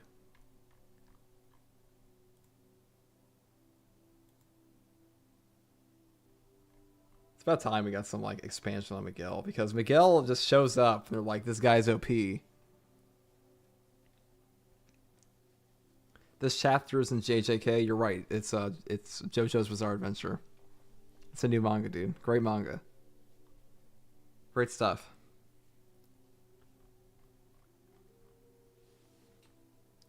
Like, personally, I don't care too much about this yapping because there's not a whole lot going on, but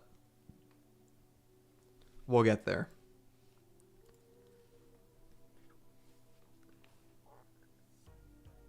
He's walking like Mr. Krabs, dude. I'm in. I accept all SpongeBob references.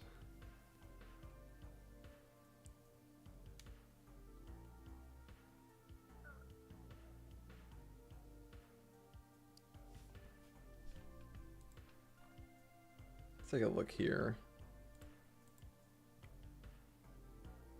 It is interesting to see Miguel. I mean, where do you guys think Miguel's going to be at the end of this? I'm kind of curious because I feel like Miguel, if Miguel gets to top 5 or like top 10, that's wild because you have to remember Sukuna is still on the Black Flash amp, or at least he should be.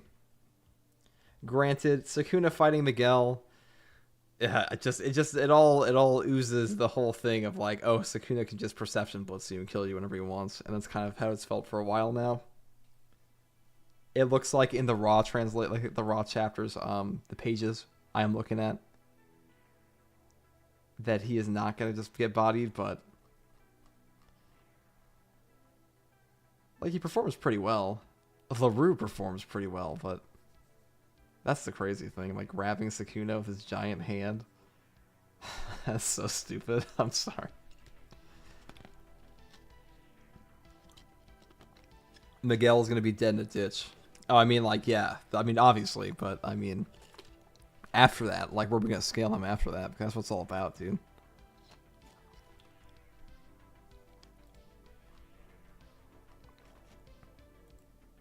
Miguel's gonna cook.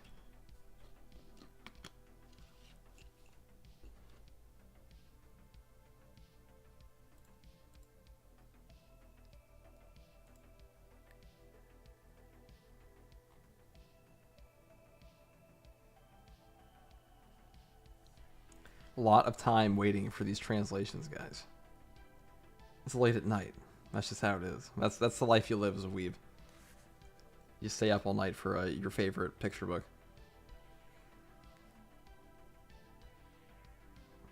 Where are the pages? They're on Twitter. They're always on Twitter.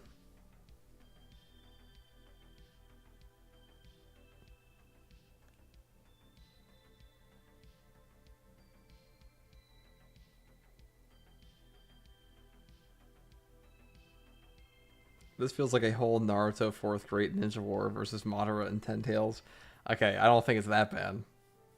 Like I thought that was the worst. Hold on. Miyamura post. Sorry, my alarm bell just went off. I felt the spider tingle. LaRue and Miguel then have a private talk. Miguel says he did everything because he wanted to follow Geto. Or Geto. He also fulfilled his obligation of training Yuta because Gojo saved him. So he doesn't want to be involved with Japan anymore. He wanted to follow Geto, dude. Who the fuck wants to follow Geto, dude? This guy sucks, okay? Where is he? Let me pull up a picture of this bastard. Who the fuck wants to follow this guy, dude? I won. Oh, dude, I was just following the worst guy, like the guy that was trying to genocide part of Japan. Don't worry about it. Like without a worthy cause like that, I just have to go back to. Like, are you fucking kidding me? Hold on.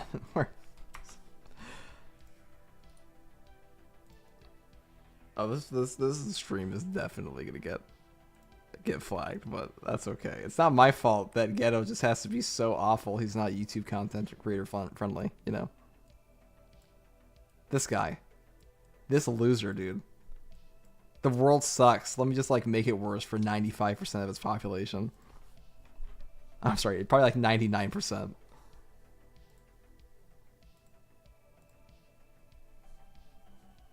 This guy, dude.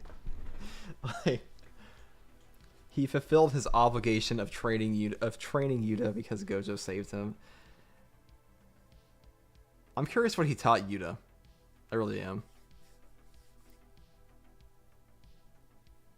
But him saying like you're telling me the only thing that pulled Miguel out of South Africa was to follow like supreme monkey hater Ghetto.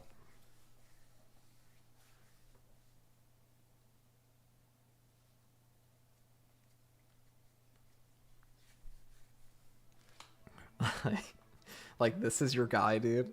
Like of all the people, all the role models you could have followed in the whole world, you picked like one of the worst ones possible. It's pretty incredible. I mean, granted, I know like there aren't a ton of cursed user like there aren't a ton of people to be like I'm gonna follow this cursed user, but you're gonna follow Ghetto instead of Gojo, like the stronger guy. Bro, the Raws are insane. Let me take a look. Whoa, whoa, whoa, whoa, whoa! Hold on. Hold on. What the fuck?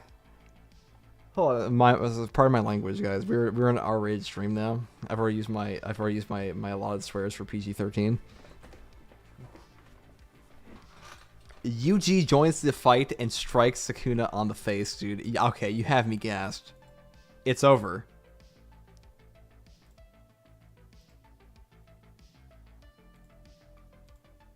Jeez. And Maki shows up? Alright. Okay. Yuji and Maki are officially gassed up in this chapter. It's Jujutsu jumping. We have all hands on deck. The chapter has ascended. Hold on, we have some more posts from... Oh, let me get this in order for a second. Okay. The next thing they say, to follow back where we were prior... LaRue says he and Miguel should fight together with everything they have to give peace to Ghetto. Oh my god, piss off. I don't want to hear any more about this dude. Like, we will fight the King of Curses to bring peace to Ghetto. Give me a break. You and me, Mimiko, Nanako, Manami, and Toshisha. Everyone simply just loved Suguru-chan. Oh my god, they are glazing this guy. They are glazing this bum. This domainless bum. Shibuya, you're telling me I should avenge him? Or do you want me to get back Ghetto's body from Kenjaku? This is Miguel saying this. And LaRue says, no, I'm just saying we should both mourn for him. You really shouldn't. And LaRue says, just like visiting his grave, eating together, and waving goodbye to him, let's fight with everything we have and tell him to take care in heaven. That guy did not go to heaven. That's all I'm going to say. If there is a heaven, the only person that is going to it, like the people going to it, it ain't Ghetto. And it definitely ain't Sukuna. This sounds like Ghetto fanfiction.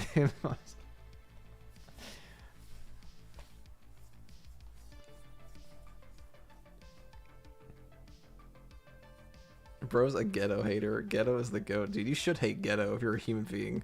Because he sucks. He, like, objectively sucks. Wait, Miguel. Oh, Miguel agrees. Miguel says, first of all, he definitely went to hell, dude. At least this guy understands. See, that's why Miguel's the goat, dude. Oh my god, I'm glad. I'm glad. See, all those people saying I'm a hater. No, dude, it's just the truth.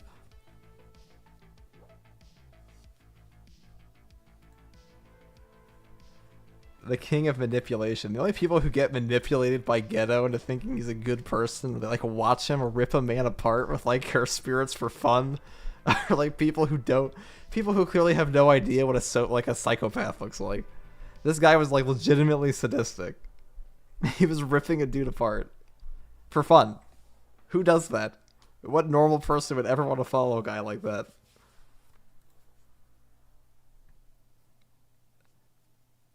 It's fight with everything we have and tell Ghetto to go to take care in heaven. Yeah, right.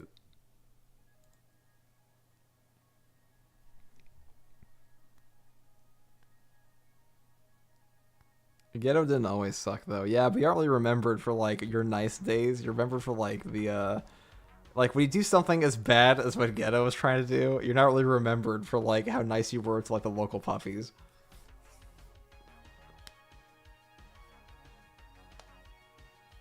He had good intentions though. Oh yeah.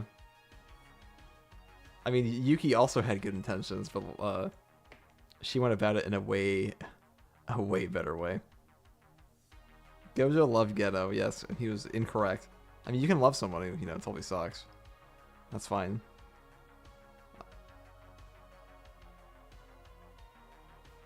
Hold on, let's take a look here. Yeah, Geto deserved a hollow purple far in the past. Far beyond the reaches of JJK0. Outside of that KFC, dude.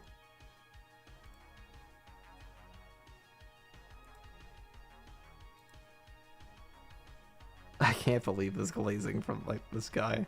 Hold on, let me read the raws. Last page. Sukuna tops. I'm just cutting ahead, guys, because, you know, that's just how this is. The last page, Sukuna tops the unknown guy, or LaRue in this case, and gut punches him. He throws blood. He throws blood. Sukuna with a cold stare. So Sukuna is bodying people. Okay. That adds up. So it's Maki, Yuji, LaRue, and Miguel, all versus Sukuna, from the looks of it. Oh my god, that guy got cratered. Oh wait, he hit him with a black flash. So Sukuna's on a second black flash. Like, you're telling me this guy that's like posting this didn't realize it was a black flash? Like, really? You literally see the sparks coming off. So, rip that guy, but, you know, Maki healed from it, so I think most people expected that.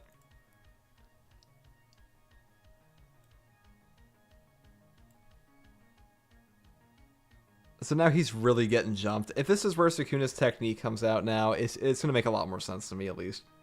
Like, where, like, the black box comes into play, where, like, whatever they're talking about with him holding back.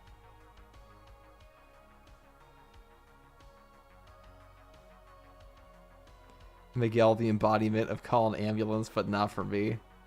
That he is. Geto sucks in 100+ languages, dude. Hold on, so let's see. Gojo has... Miguel says he has a condition. He will fight Sukuna after Gojo and Yuta lose, and when Sukuna can't use his domain anymore. He also wants... Okay, first of all, when they lose... Like, that's just... Okay. Like, you don't even care about Yuta at all? Like, you're like, okay, once the guy I spent time training gets chopped in half, then I'll help. Clearly no bond between these two. He also wants LaRue to join him to fight Sukuna because it's better if he has more friends. Is it really better if you bring more of your friends to get chopped in half?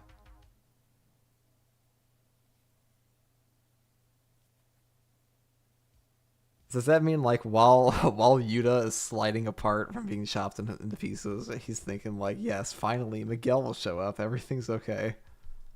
It was a second black flash. That's definitely what it looks like.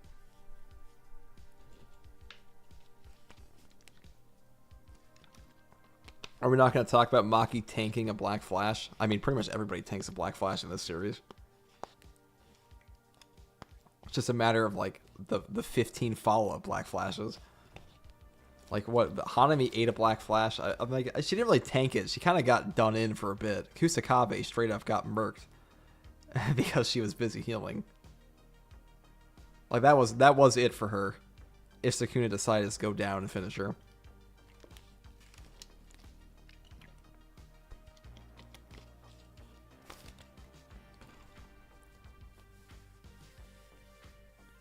When they lose, how'd they know the plan wasn't going to work? They should have all been there for that plan to assure it works. Absolutely. Like, it's really stupid to, like, go fight the guy that you, like... So, what was he going to do? Was he just going to sit there in Japan and just wait to see the guy he helped train get chopped in half? Is he is he on the pay-per-view? Who has actually been defeated by a Black Flash? Pretty much nobody. I mean, Mahito. Mahito did, yeah, that's true. That is true, but Mahito is, you know... It's a long-ass time ago. That is such a stupid idea from Miguel here, though. I'm gonna wait until I watch the guy who can help me get chopped in half. Genius, dude.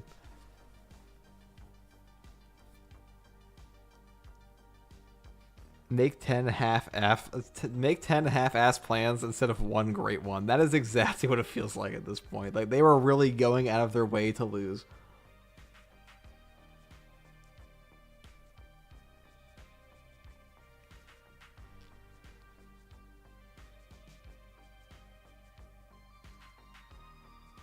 Second Black Flash. Yeah, the RCT, so the second Black Flash coming in now, if you look like from just looking at the Raws. The vision is coming together. The Gege Akatami vision, the Black Flashes are coming. The RCT amp is coming. Sukuna is going to start getting more and more in the zone. We're probably going to see him break the Black Flash record. I wouldn't be surprised at all. Like, this is Sukuna. If anyone's going to break the Black Flash record we've heard of 4 Black Flashes in a row, it would be Sukuna. Though I don't think that would count here because he took some time between, like, you know, Kusakabe. But still, the RCT amp's going to come back. The domain is probably about to come back. I'm guessing that's going to be the cliffhanger next week, if there's no break.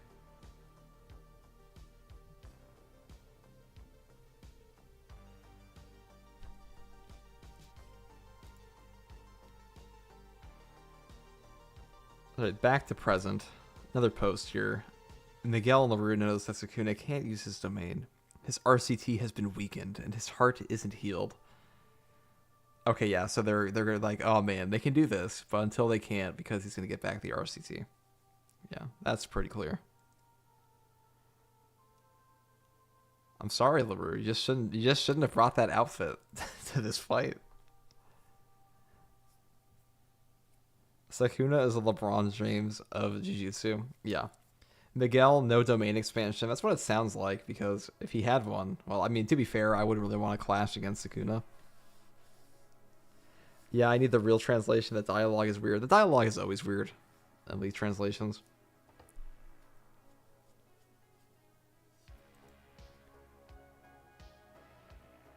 The vision is here, dude. He's just going to get his RCT back, dude.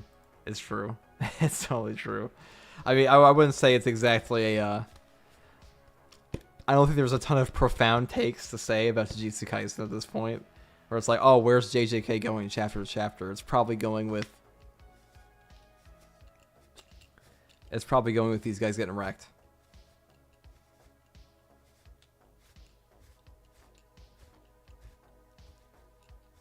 Alonzi in the chat. Alonzi has been in the chat.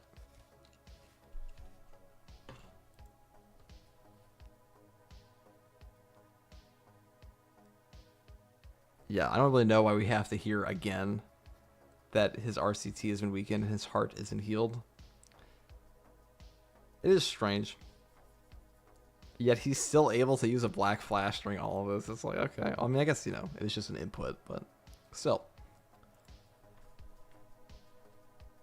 He's gonna body these guys. Like, the more people they throw against Sukuna, the more likely he's gonna body them all. It's just, it's all set up now. We're just all sitting here, like, patiently waiting to watch them die. Move the plot, Gege. Yeah, that's kind of what it feels like, because we all, like, no one's stunned. No one's shocked. And I know some people say it's a serialization at times, but it's also the framing of, like, oh, what if it's this guy who wins? Like, everyone knows it's not going to be that guy. And, like, Miguel is just not him. I mean, he's kind of him, but he's not him. He's not Sukuna. He's not the Sukuna killer. Gege is stalling. Maybe he is stalling just because he wants to get, like, a better grasp on the story. There are a lot of reasons. You know, nobody's inside of Gege Akatami's head. I wouldn't want to be the person that has to write a story week to week. Alright, we see here that LaRue, from the next page translated, LaRue uses his CT to grab hold of Sukuna and slams him into a wall. Yes, very effective. Like, I'm sorry, dude. If you don't do anything, like, if this guy's hand move doesn't do anything to Sukuna that Kusakabe's, like, Falco kick didn't.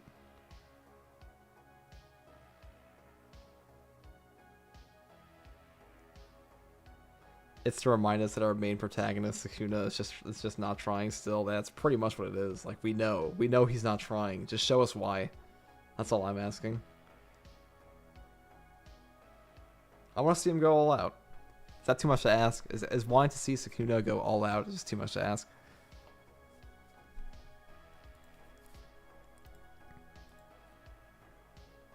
Yeah, second Black Flash. We're cooked.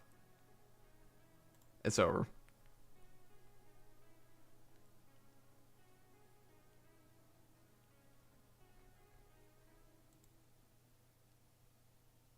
Alright, let's see what the chat has to say here. That's why they keep bringing it up. Gojo can return. I don't know. Gojo, I mean, I don't think Gojo's come back.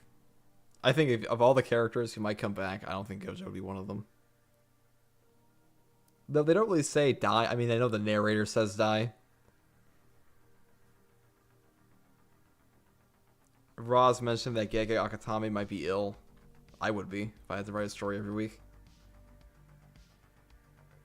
It says that Gege Akatami is sick. That makes sense. That makes a lot more sense with the constant breaks.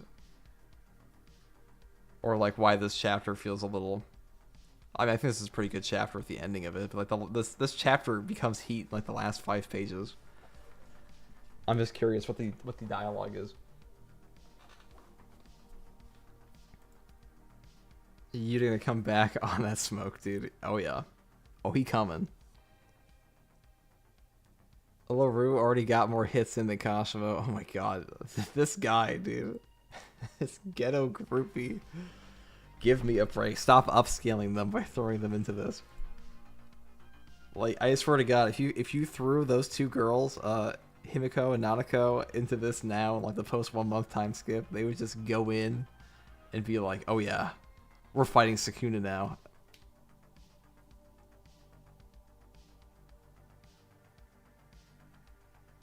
Another break. Oh, fun. Very fun. But what can you do? I waited 10 years for Game of Thrones to end. And that was disappointing. I can wait another 10 to be disappointed again.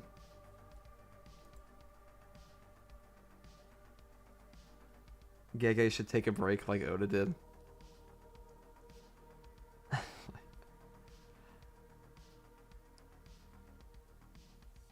Yeah, Sukuna has just been holding him hostage this whole time, and that Gege Akatami is... He's lost sleep because Sukuna's been forcing him to draw him with 4 arms this whole time. He can't handle it anymore, he's starting to get sick.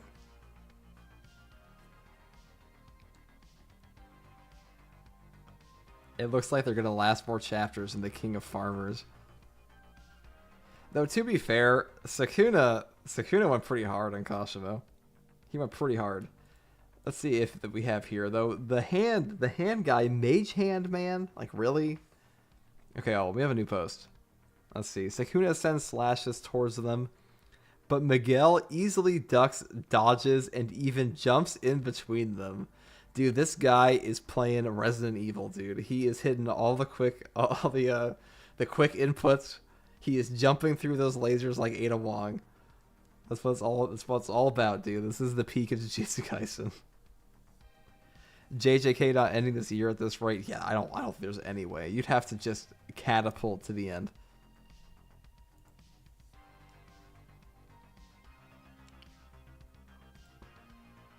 This guy is ducking and weaving. That's crazy. Where was this energy, dude? You telling me like this dude's been this strong this whole time? They just have him off in South Africa. I guess he, like, what did Ghetto tell this guy? That he was like, you know what? You're right. I will follow you to go fight Gojo Satoru. What did he promise him?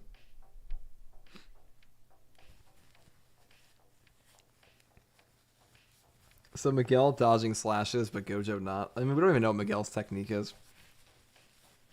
Also, Gojo has absolutely no reason to dodge a slash when he has Infinity up 24/7. Quick time events, dude. That's exactly what he's doing. He's doing the quick time events. You see, guys, that's the difference between Gojo and Miguel. Is Miguel has he has the PS3 quick time events, dude.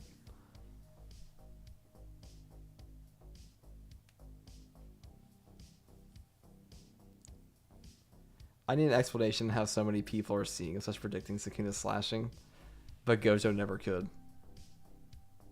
He told him he could make $50 an hour, dude. Dude, if you told me I could make $50 an hour to go fight Gojo, I'd tell you to like up that number by at least 10 times.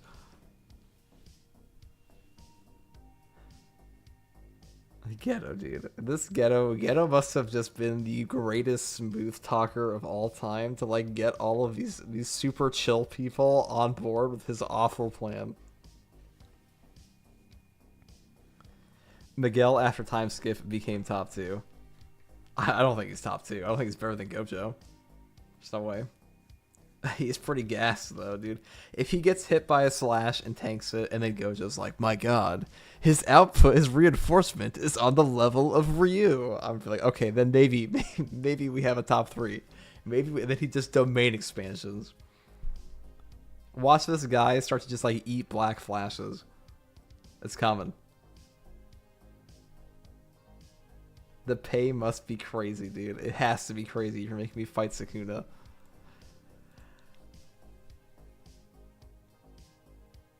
But like him being this strong all of a sudden, especially when it sounds like he wasn't training with them and he only decided to come over if they lost. It makes no sense, dude. I'll be honest. It is crazy.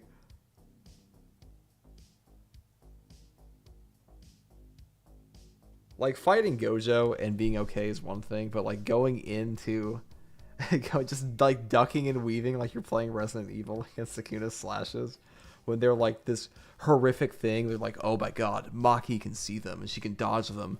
She dodged the world slash. And now we just have some dude hopping in, ducking and weaving. It's ridiculous.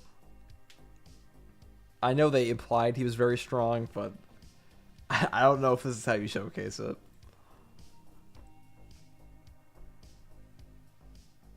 The narrator explains that the Rue CT heart catch can grab the subject.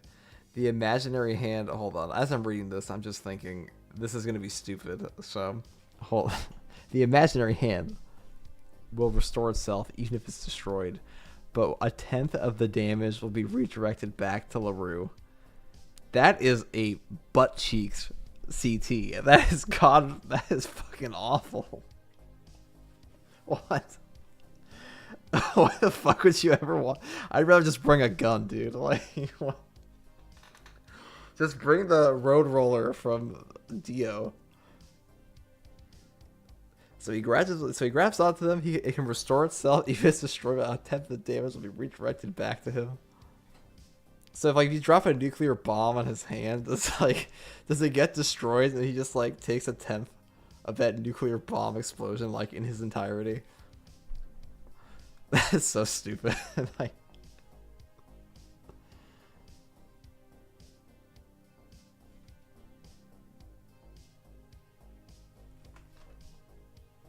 yeah, it doesn't even look like Sukuna says anything. The hand slide, dude. How much time did LaRue? How much time did Gege Akatame spend thinking about LaRue's curse technique to give him a giant hand that like slaps him in the face for like 1/10 of damage?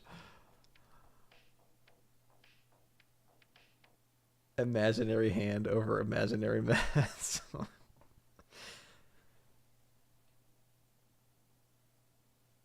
Dude, this is actually... If he actually takes the damage back to him, it's just going to be that scene in Suicide Squad where the guy's arms just get lit up when, like, he floats them over to slap somebody. He's just going to float them over towards Sukuna and just get, like, an entire grid sent at them. It's so bad. I mean, at least Miguel actually has game here. Like, as ridiculous as it is, him dodging slashes is unbelievable. Like, that's insane. That is absolutely insane. Yeah, this is where we're at in the anime community, guys. We're getting hyped over, like, people dancing over, like, invisible slashes. That's Jujutsu Kaisen. It's only one hand. You see, the reversal of his curse technique is you get the other hand. You get the left hand, guys.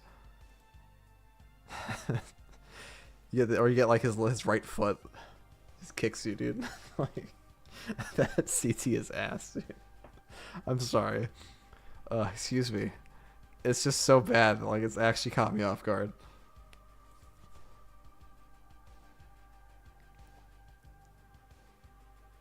Breakdance Miguel, dude. That's what he's doing. Just breakdancing over it. Are you gonna follow again? The foot, dude. The reversal is his foot. Like,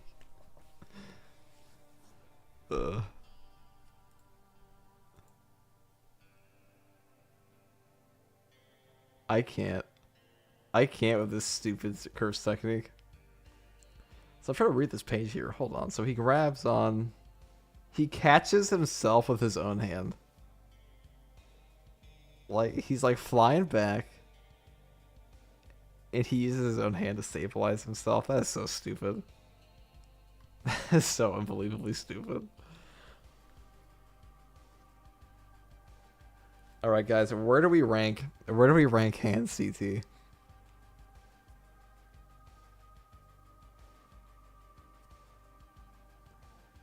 Can we agree that after Gojo died, we just now conform with whatever comes out week after week with a few big chapters here and there? I mean, that's kind of serialization of a series like this in general, where some big events happen. And like Gojo versus Sukuna is one of the biggest events in the entire manga period. Anything following that up.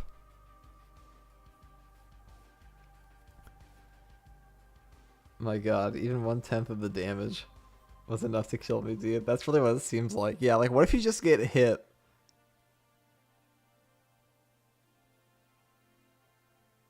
The last two. It ranks last two. Okay, guys. And CT ranks 51 out of 50. Dude, imagine like Sukuna just sees this absolute bum show up and like slap him. He's like, this guy has fought Yamado no Orochi, the mythical beast of Japan legend, and this ghetto groupie shows up and just slaps him in the face. I'd be insulted. I would personally be insulted.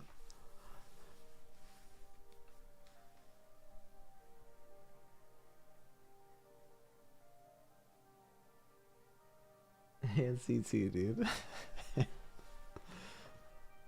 In a spot ahead of the King of Farmers, dude. At least Phantom Beast Amber's cool. Like, at least it's actually cool.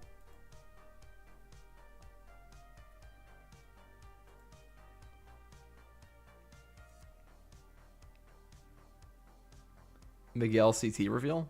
Hold on. Sukuna thinks LaRue CT is no fun, but Miguel CT is highlighting. His CT is called Hakuna Lana. Miguel CT helps his body to catch a rhythm to dodge curses and enhance his physical abilities. Okay, so Gege just pretty much gave him a curse technique that says you get to survive Sukuna's slashes because you can breakdance past them. And that's how he does it. So I guess Limitless is actually just a fraudulent technique, and everyone else gets something to dodge slashes in the series if they need it.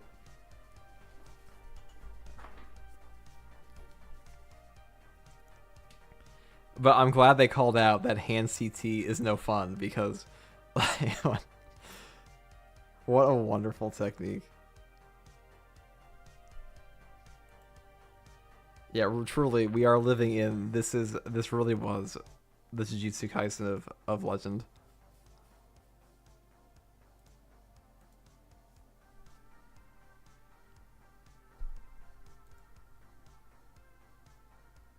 I mean, that's a cool technique. It's probably really useful, but is there anything else? So it enhances his physical abilities. And now I can already see people are going to jump on this and be like, oh my god, he's going to get like so much stronger. So if he goes to if he throws hands at Sukuna, he's probably about to get really strong here in the rankings, guys. Like Miguel's kind of him. I mean, he's going to die, but like everybody else that dies to Sukuna, he's getting gas.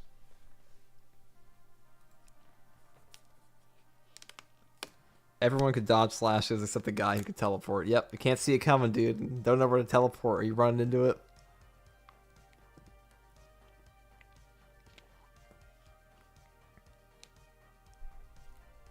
Miguel Maharaga tier.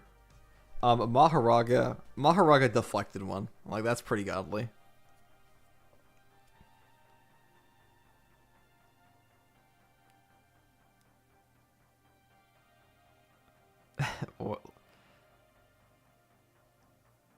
His CT is a hand, and this other guy's CT is I get to dodge stuff with my rhythm, and I get stronger. That's so boring. Like, I don't want to be negative. I don't want to be too negative here, but like of all the things you could have given Miguel, you're like, oh, he gets physically stronger. He gets an amp to stats, and he dodges stuff. Awesome. Also explains how he survived Gojo. I'm here for it. Yeah, I mean, it does explain how he survived Gojo. It explains how he ate those punches so easily.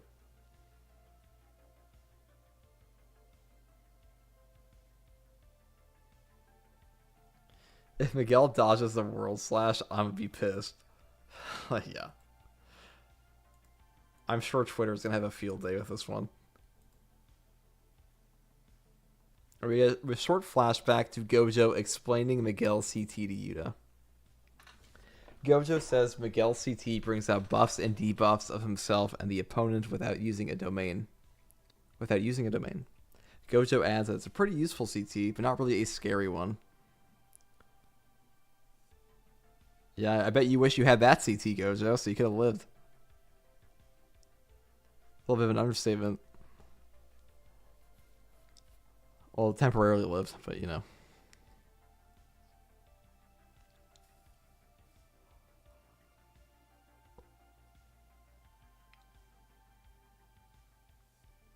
Buffs and it brings out buffs and debuffs of himself. So wait, this is a weird translation. It brings out buffs and debuffs on himself or of himself. What? Okay. This is why I like the full translations more. Not this half-baked.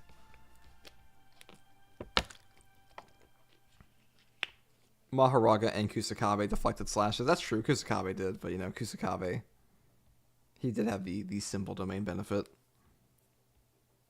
Maharaga just straight up saw them.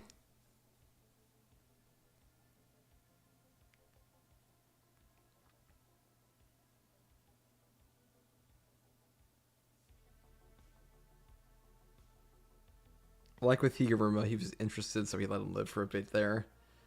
Is he doing that with everyone, and to what degree? Who knows to what degree Sukuna's holding back? Because they constantly tell you he is. Like, for all we know, his CT could just be utterly cracked. Like, the open box, he could just open a can of whoop ass. We'll see. It could just be a writer's pen. Miguel about to domain clash with Sukuna.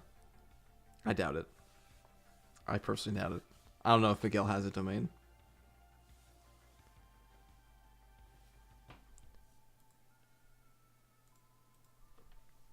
I give Miguel CT like a 6 out of 10 and cool, and like a 7 or an 8 on useful, because I mean it seems that most of it depends on how much of it's based on just Miguel being strong versus the amp being godly, but it seems like he uses his buffs on himself.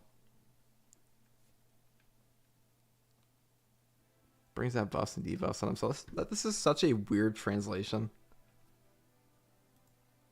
Probably talk about that more once we actually get into the full translations. Well, let's see what you guys think. Geta was the monkey hater. Yes, he was. He was the worst. We all hate him.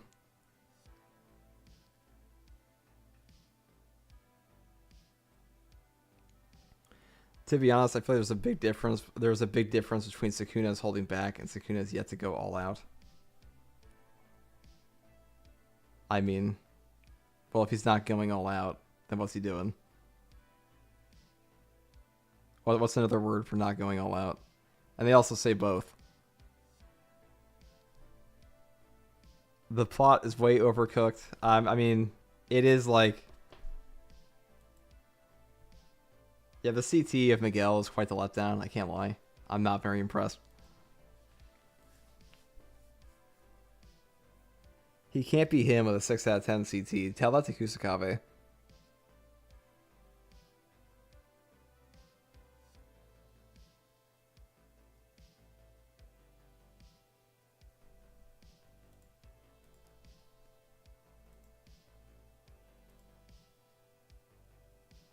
Gojo says Miguel's physical abilities are truly frightening. Hold on, guys. We're back. We're so back.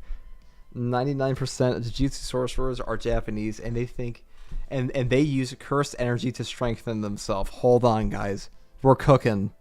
Hold up.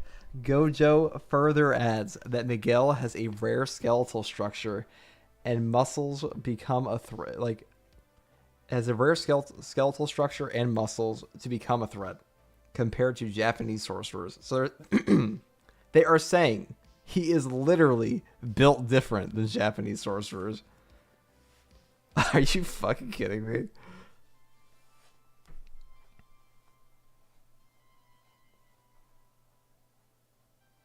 He's saying that because... Is Gege Akatame actually saying that because he is South African, that he is buffer than Japanese people, and therefore he is a stronger sorcerer? Is that what I'm reading from this leak translation? Am I tripping? Am I tweaking?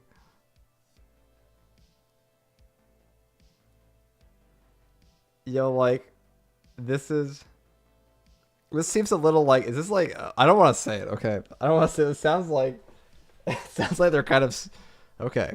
Interesting. Yeah, this is a little fucked up, Gege. What the fuck?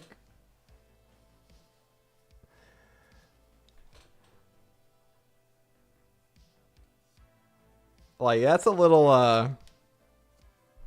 it's a little sus.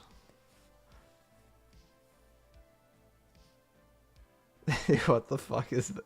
That is crazy, dude. Like, Gege, dude. Gege was hitting that cough medicine a little too hard. Like, are you fucking kidding me, dude? What the? I don't even want to say that, like, on YouTube, because it just sounds so... That sounds pretty fucking bad, dude.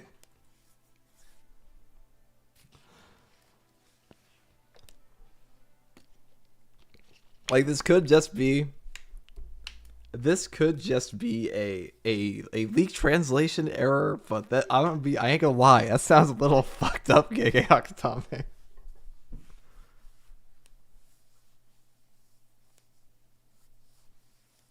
Yeah, Gege, like, he just got to this page, like, he was coughing up a storm. He's like, he took some of that cold medicine. He just put the pen to page, and this is what we get. That is so fucked up, dude. It's like, I'm laughing because it is so shocking that this is just like this sounds like something of a stupid Twitter comment would write. It's just, it's so outrageous. It's just so, I'm at a loss for words, man. Like, what the fuck? Like, who would ever write this and think like, oh yeah, dude, fire, dude. I'm writing it. I've got it, dude. They're gonna love this.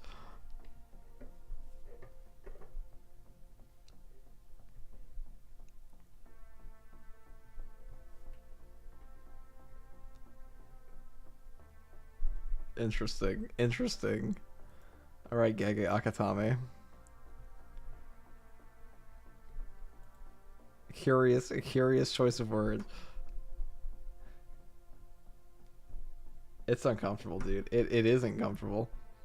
A little bit. It does feel a little bit like, like Gege Akatame read some shit and was like, oh yeah, that's just let me just put this in my page.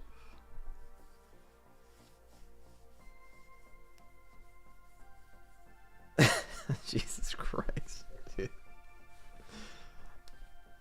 We are in the trenches, y'all. That's yeah, well, we're on ground zero, guys. We're on ground zero for like Akatame going mask off.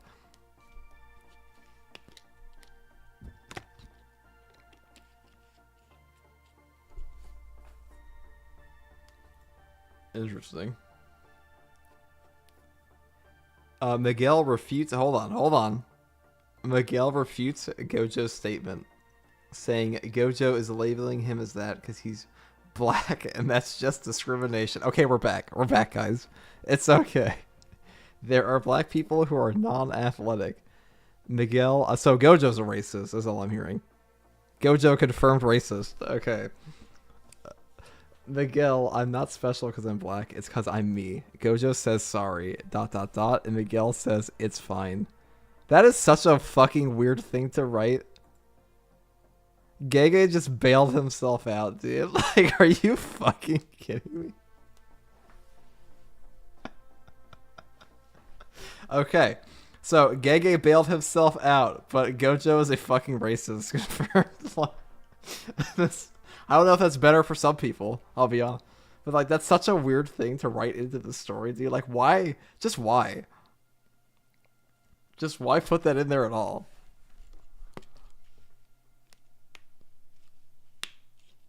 This is like a fanfiction chapter, dude.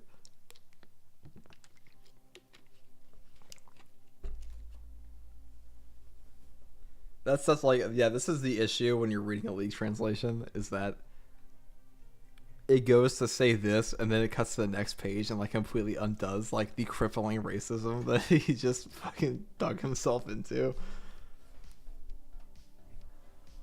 Gege survived the, like, 15-minute allegations.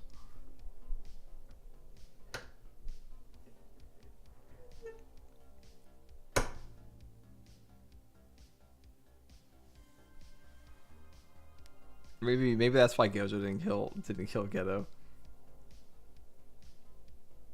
Gege out here dragging Gojo's name through the dirt.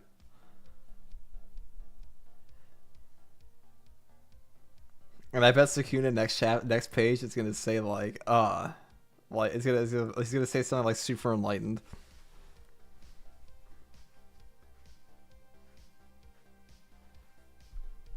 Sukuna's just gonna look like not only better, but he's gonna look like more understanding. Gege hates Gojo so much he made him racist, dude. I can't argue. Like, I mean, yeah. Like, what the fuck, dude?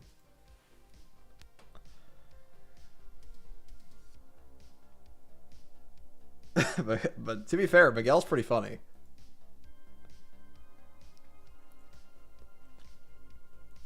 Like, Miguel has some pretty funny dialogue in this chapter.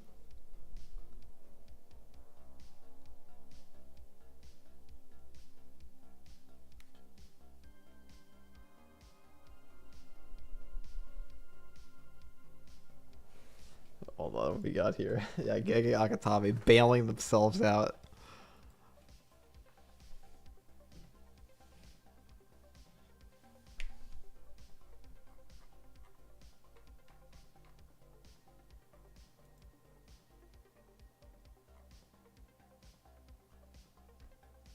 That's interesting. So what do you guys think? What do you guys think about this chapter so far?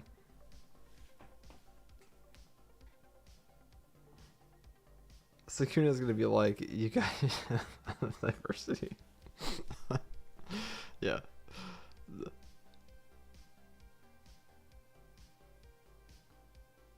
Yeah, I really didn't expect this to be the conversation of the night halfway through the chapter, can't lie. I gotta like tiptoe around the YouTube algorithm. Not the algorithm, I have to tiptoe around the YouTube terms of service with which characters and nipples I can show on screen, and like how I have to address the crippling racism of Satoru Gojo.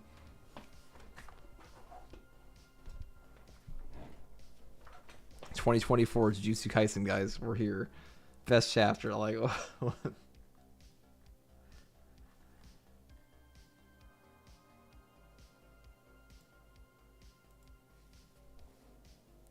So back to the fight. Miguel, so the next thing here. Miguel grabs hold of Sukuna's arms and lands a heavy punch. Immediately, Sukuna's back is hit with Choso's Supernova. We're back, guys. Supernova is here. It's finally... How long has it been? It's been like, what, at least 50 chapters? I forget if he used Supernova. He did at least once. Or he tried to against Senjaku.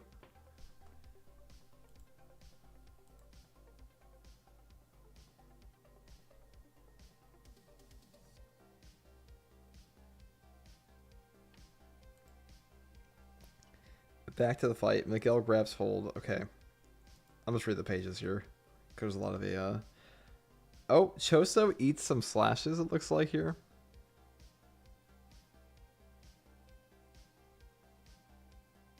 Hold on, it's kind of hard to see. Let me get my glasses on. Let me get my glasses on. Okay. I mean, that was like a pretty meaty punch.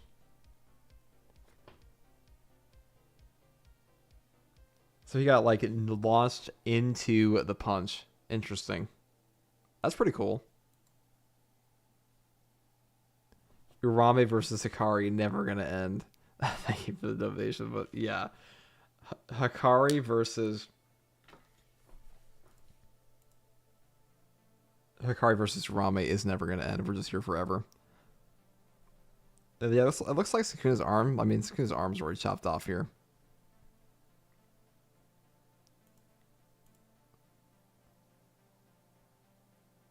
Interesting combat.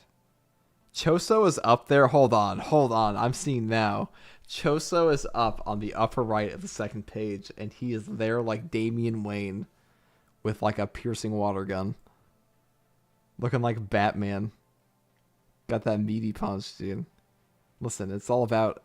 On YouTube, it's all about a hyperbole thriller. It's all about that. It's all about those adjectives.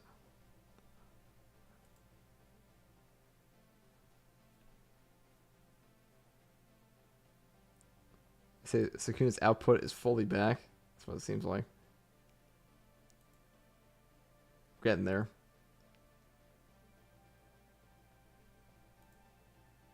Who let Gege cook? Yeah, there's some weird shit in this chapter. Can't lie.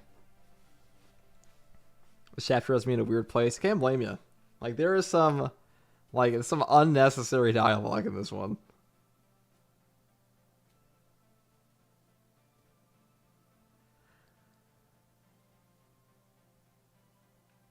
I'm gonna be. It's gonna be quite the sight to like watch every YouTuber like tiptoe over the obviously, not so terms of service dialogue in this chapter.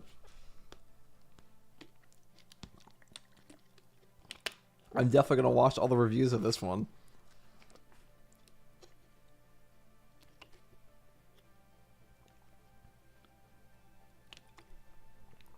All of this feels meaningless because of that holding back statement. I'm inclined to agree. Whenever they're like, "Oh, we're doing it now, boys," it's like, "Are you really?"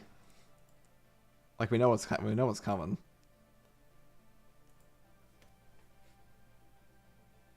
Oh, the narrator says it on the last page. Sukuna's output is back after the second black flash. All right, it's over, everyone. We're packing up. Yuji's about to watch all his friends die.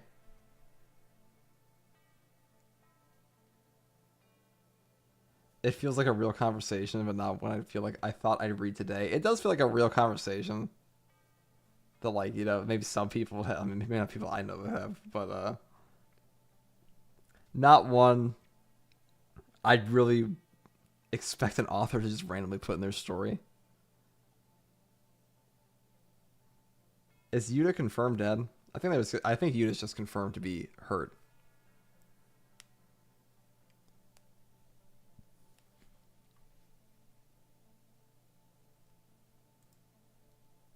If his output's back, though, it's over, guys.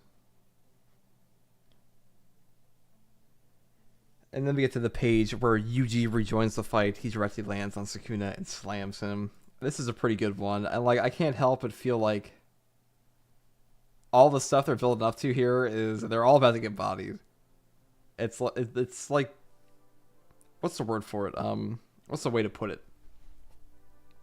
You know, like in anime, this would be the point in Jujutsu Kaisen where the music is ramping up and the whole story is having it like, oh, guys, this stuff is crazy. And then Mahito expands his domain. It's the same thing.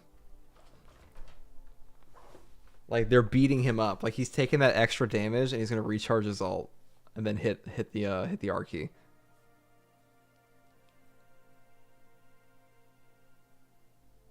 You're gonna focus on the Jujutsu parts of chapter in your review, Alonzi, are you? Interesting. There are the many Jujutsus in this chapter. Over until Nobara comes back, am I right? Oh yeah, Nobara's she's on her way. You see, Nobara actually secretly decided that she will only go in once Gojo, once everyone is dead except for Yuji. That was her condition. Because after almost dying, she didn't really want to fight again. She was like a little worried about it. So she's just waiting for everyone to die but Yuji. And once that happens, she'll show up. And they'll 2v1 Sukuna and save Megumi. Novara domain, dude. Novara domain. Yeah, it's all about that Novara hype.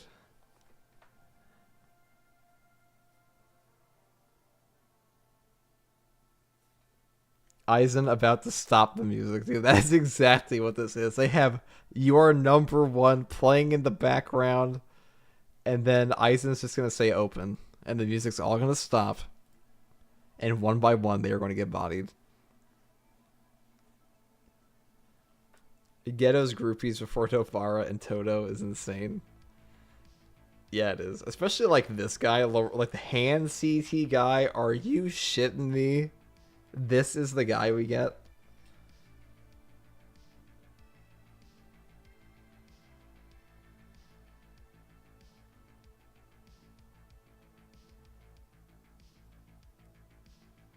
Yuji is finally getting offense, and that is cool to see. Except he only gets like one hit in this chapter. It's not even like a punch. It's more of like a. It's like he's just bringing the hammer down.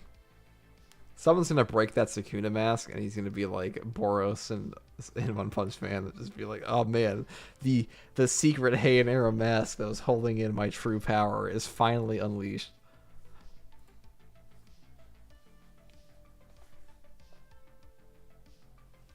You finally did it, guys, and now it's time for me to go all out just this once. And that's how that's where we're headed. Obito has been located with Novara. Maybe Novara's getting Kamui.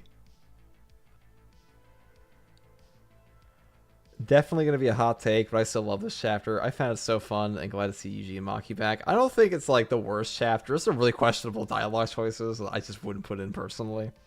Some weird, like, maybe it hurt more because we read it in the way we did. I mean, it like hurt more, but it was a little stranger because like we read it 15 minutes apart. But yeah, I think Miguel CT is a little bit of a letdown. I think it is cool that we're finally moving the plot forward because like once Sukuna actually gets like, because he's gonna open a domain next chapter most likely, but we have so many characters to get through. I think that's the issue.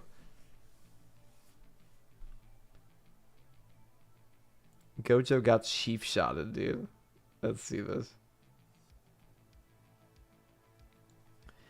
The narrator explains that to activate World Slash, Sukuna has to use hand signs named Enmaten, which is also used for Malevolent's Shrine. But since Sukuna was left with just one arm after Gojo's final Hollow Purple, he used a binding vow to send the World Slash on Gojo without a hand sign. I wonder what the binding vow was. That makes sense. That's what most people expected. I wonder what I'm guessing it was probably the 10 Shadows.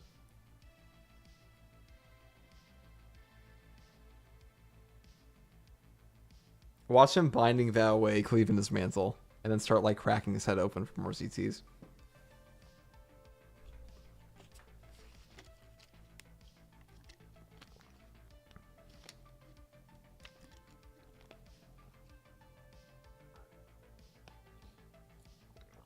Have the leaks dropped yet? They have.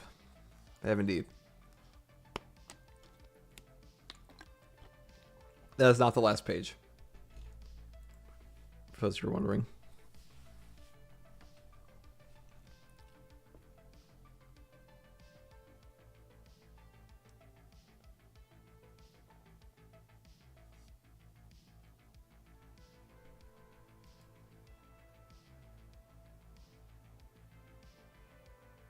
To activate the world slash, Sukuna has to use hand signs. That's good confirmation.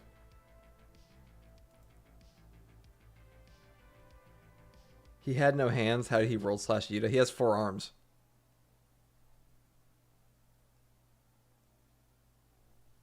Why I feel saying watermelon slash? Did I say that? I don't think I did. Is that written somewhere? Who said this? Hold on. I have to look back at my own stream. Maybe I'm actually just that tired.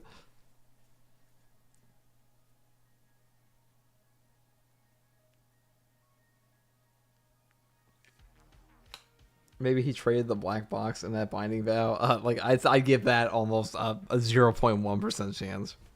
Not only would this be so boring to be like, oh guys, that ability that I've been hyping up for like 100 chapters, I binding vowed it away. 2 were chopped, other 2 were held by Rika. I mean, he could have binding vowed there too.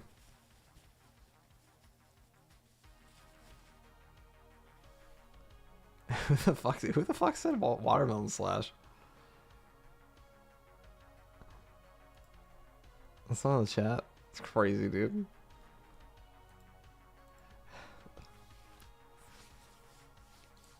But after transforming into his OG form, Sukuna now has to use both hand signs, Enmaten, and an incantation to activate world slash. On top of that, Sukuna also needs to set the direction for the slash with his hands. So he actually just manifested a slash on Gojo's ass. Must feel pretty bad. That seems like a strange limitation. I don't know what the reason for that would be. Like, how does him being not Maguna anymore change that? It's kind of curious.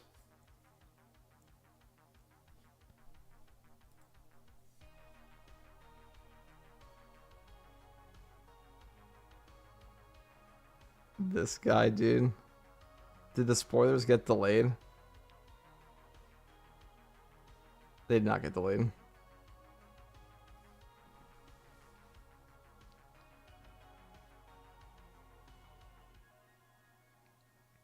They are here.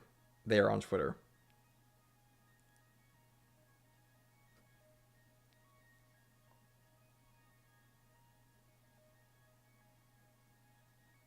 Okay, let's see here. So, that's so strange. It's just strange to me. So he swaps over from Maguna. And now suddenly he has like a whole new checklist. He's like, all right, we just pull up the page. It's a whole new checklist of what you have to do this thing. But why? Like, why is he suddenly needs to point it at somebody? It doesn't make any sense. It sounds like Gege's just like, oh, that thing he did to Gojo was like crazy one-off, dude. It was wild stuff, dude. It was wild stuff. Anyways, just forget about it. Just shut up about the world slash. I don't want to hear any more about it. That's really that's the vibe I'm getting.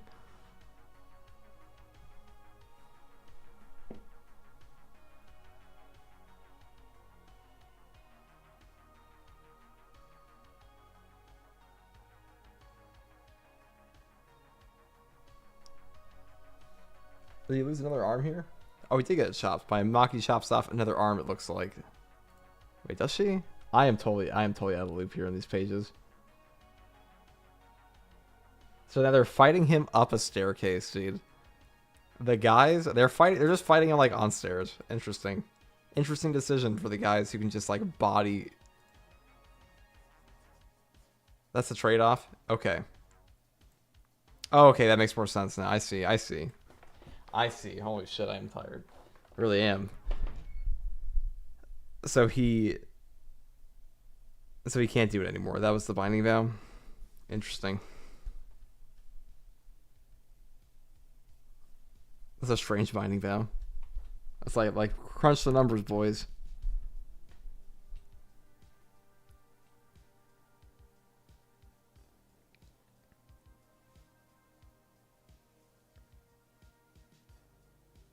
I'm sorry, 2 arms cut with Yuta's domain. So he must have used a binding vow.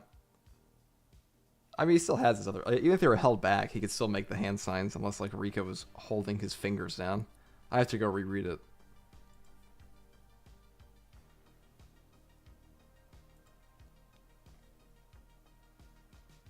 Like, I don't know what's up. Is it really necessary to give us the confirmation?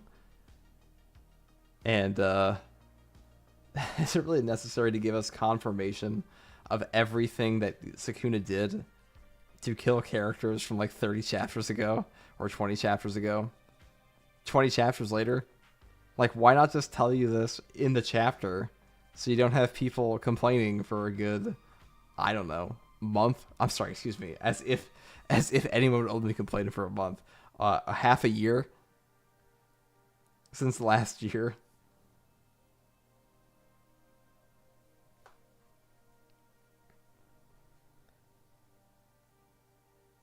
When did Sukuna lose another hand?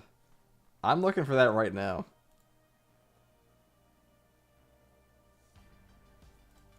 I must have missed something, dude. I mean, I will be honest, I'm not like zooming into the pages right now because I don't really care too much about raw translation, about like the raw pages themselves. I'm more interested in just like what happens. I'm sure it's in here somewhere. Maybe. Maybe Miguel just like manifested it off.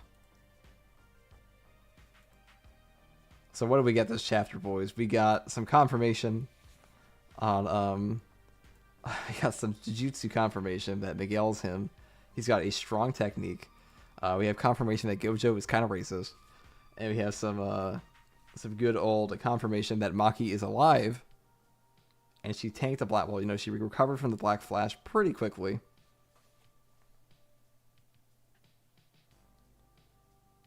And Maki just took another hand from him. Yeah, that's what it looks like. Oh, yeah, here it is. Well, I completely missed the Maki page. Well done, Quirkflows, with that. Oh, which page did he get his hand chopped off in? Probably the one where his hand is flying right at the screen. A real, really hard to figure out. Sukuna's left arm gets sliced off as he was confronting Yuji. It was Maki who cut off Sukuna's arm as she does it, and she does it with a crazed smile on her face. Sukuna is surprised to see Maki back even after receiving that black flash from him. Okay, Maki gas confirmed. He thought she was done for. She's now joined Yuji in the club of having like a ripped cheek, though. That's just not healing. Whoa, 2-week break, Plank? Are you fucking with me?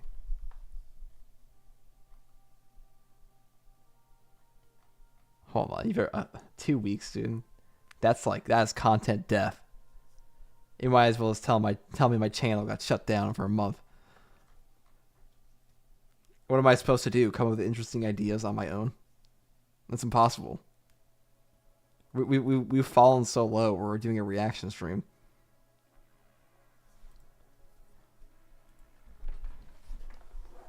I kid. I do want to work on my YouTube Make Me video, so that will be there once we actually finish it. Once we actually get, the voice recordings in. Hold on. Maki is pretty strong to eat a Black Flash, guys. And Sukuna, whenever Sukuna's like confirmed strong, whenever Sukuna says something,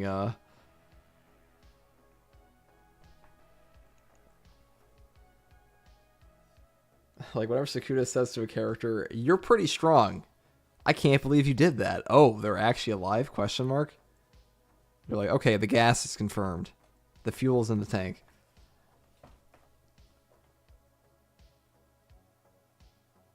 Arm cut off with the soul split katana. It is not healing. That's an excellent point.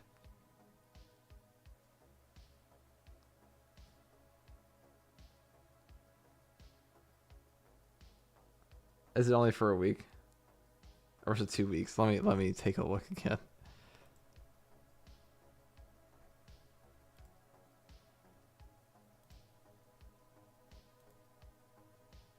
This is the only thing I ever opened my Twitter for, by the way. That and because it's impossible to ever get in contact with Kyle Breeze otherwise. That man is just like vanishes from Discord every time. A Discord ghost. Only reappearing for the occasional stream.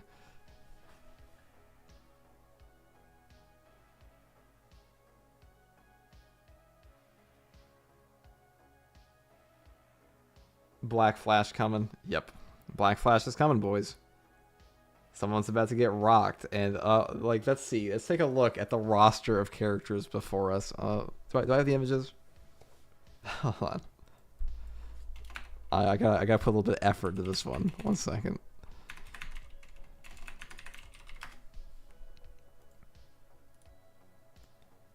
Let's get them all in.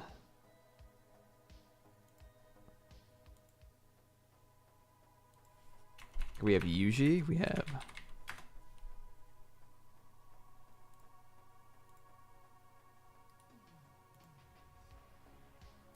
Alright. Alright, it is coming. It is about... Yeah, the Fuga is coming. That too. That's that for sure. Alright, Yuji proceeds to engage in the fight while thinking that Sukuna can't complete his hand sign because he's left with only 2 right arms. And he can't use RCT yet either, so they can win the fight now. But, ...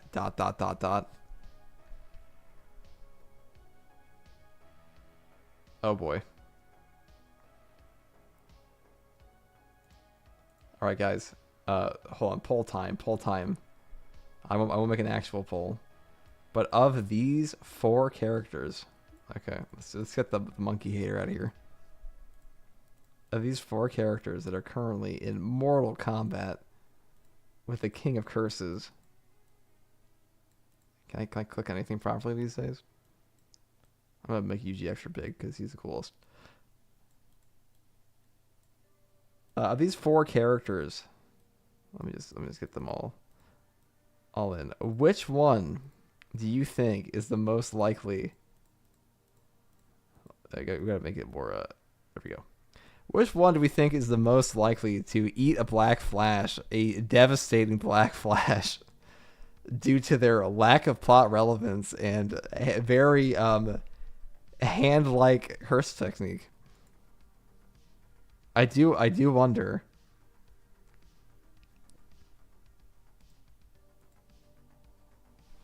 I do. It is a mystery.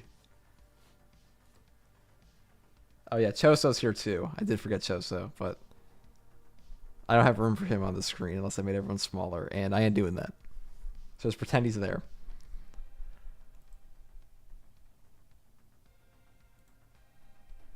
Okay, let's see.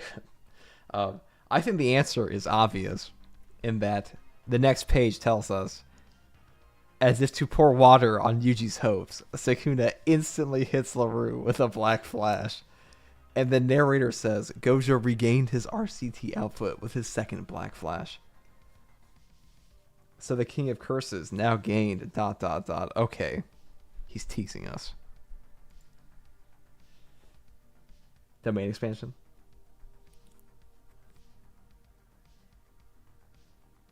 The fact that everyone calls him Nipples, man. Yeah, dude, nobody gives a shit about this guy's actual name. It really, like, it... His major character trait is got Black Flash by Sukuna. That's him. Sukuna's RCT is back.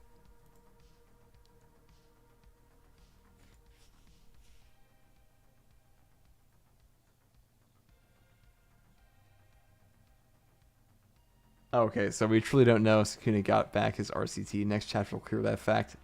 Narrator just used Gojo as an example on it. Okay, weird. I mean, he got... Alright, let's be real. He got his RCT back. It's so obvious. Like, why would they even, like, have this as a cliffhanger? It feels like Gege Akatame is occasionally devastated. Let me get Nipples Man off of here. He can only be here for, like, 5 minutes at a time before, like, the Eye of Sauron just, like, stares at my stream and is like, what the fuck is that? What is this guy cooking?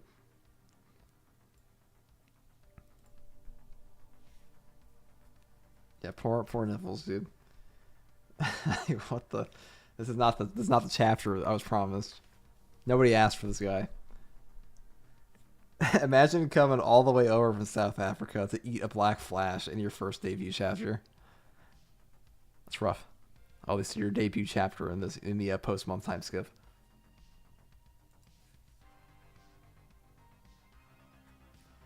Like, bro's character arc was getting Sukuna's output back. Real and true. But he can't heal wounds from the soul katana, right? He can. It just takes longer. Because he understands the shape of his soul.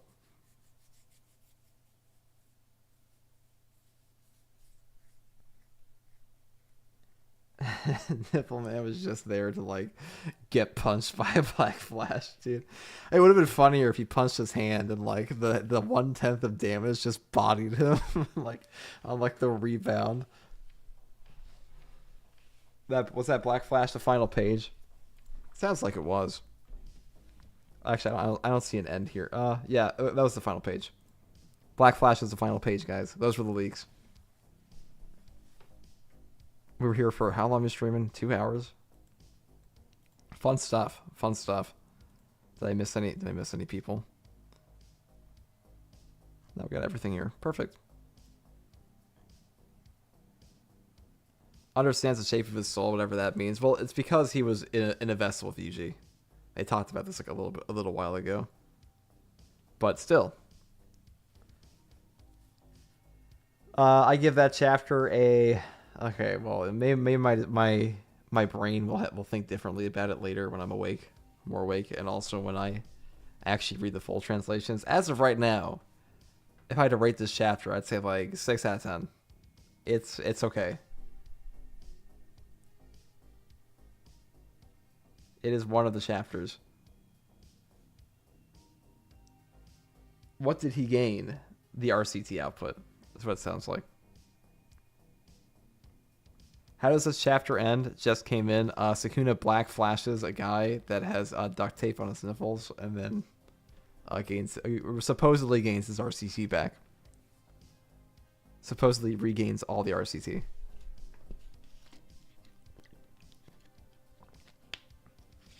Yeah, Yuji coming in saved it for me. Yuji and Maki showing up. Good stuff.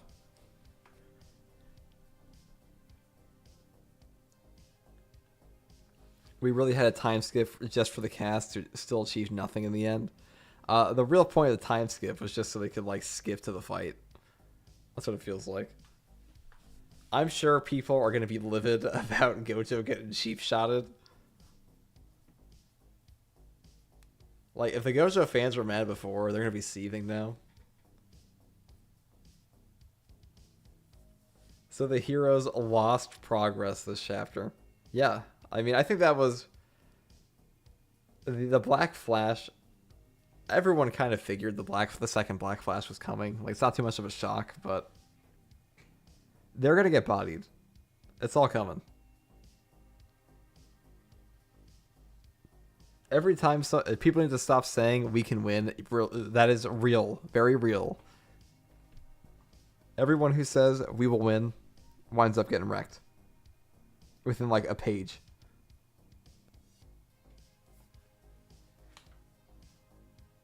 Character assassination. See, there it is. Dude. The Gojo fans are already mad. It's come. I mean, they were the rage. It's like, you know, there's a simmering fire there, and they just add like a little like. Gege Akatame just pulled out some lighter fluid and just poured it all over.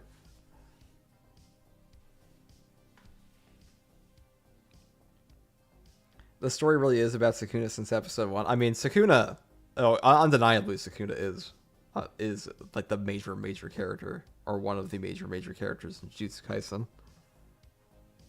I mean, he's more important. He's incredibly important to the story, and he's tied to the main character. It's always been this way, but the way it's framed now, and the way it's set up, that like we just have him sitting here, bodying people just endlessly, as they get gassed up to get bodied next week. It has become a little repetitive, and I don't think it's just like the serialization. It's been like 20 chapters. It's been non-stop action, pretty much. Except for like that Takaba fight, though I honestly kind of just forget that the Takaba versus Kenjaku fight half the time. It's like we just wrapped up Kenjaku's plot in the middle of this, just out of nowhere. But you know, overall, I still like the series. I like this chapter. At least I like the parts with Yuji and Maki. I'm probably about to go to bed here because it is like late o'clock for me. Thank you guys all for watching. A lot of you showed up. Crazy stuff. Really all I'm doing here is yapping.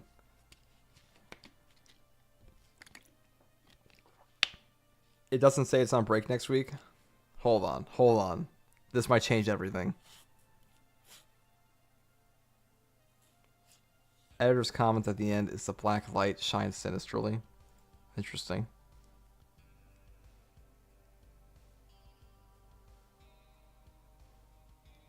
It's not repetitive, you just don't understand shonen style battle manga. I think it's repetitive because you do understand shonen style battle manga when people say that.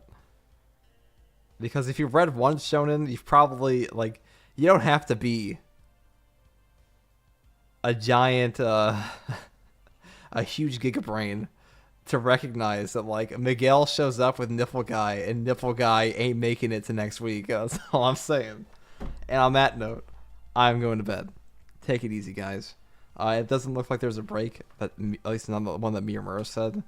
If somebody else has different information, they'll probably find it within, like, the day. Oh, wait, 2 black flashes. Sukuna's rampage continues next week, too. Okay, there is no break. No break next week. There's your answer. Thank you all. We won, guys. Who said 2-week break? First is an asshole. All right.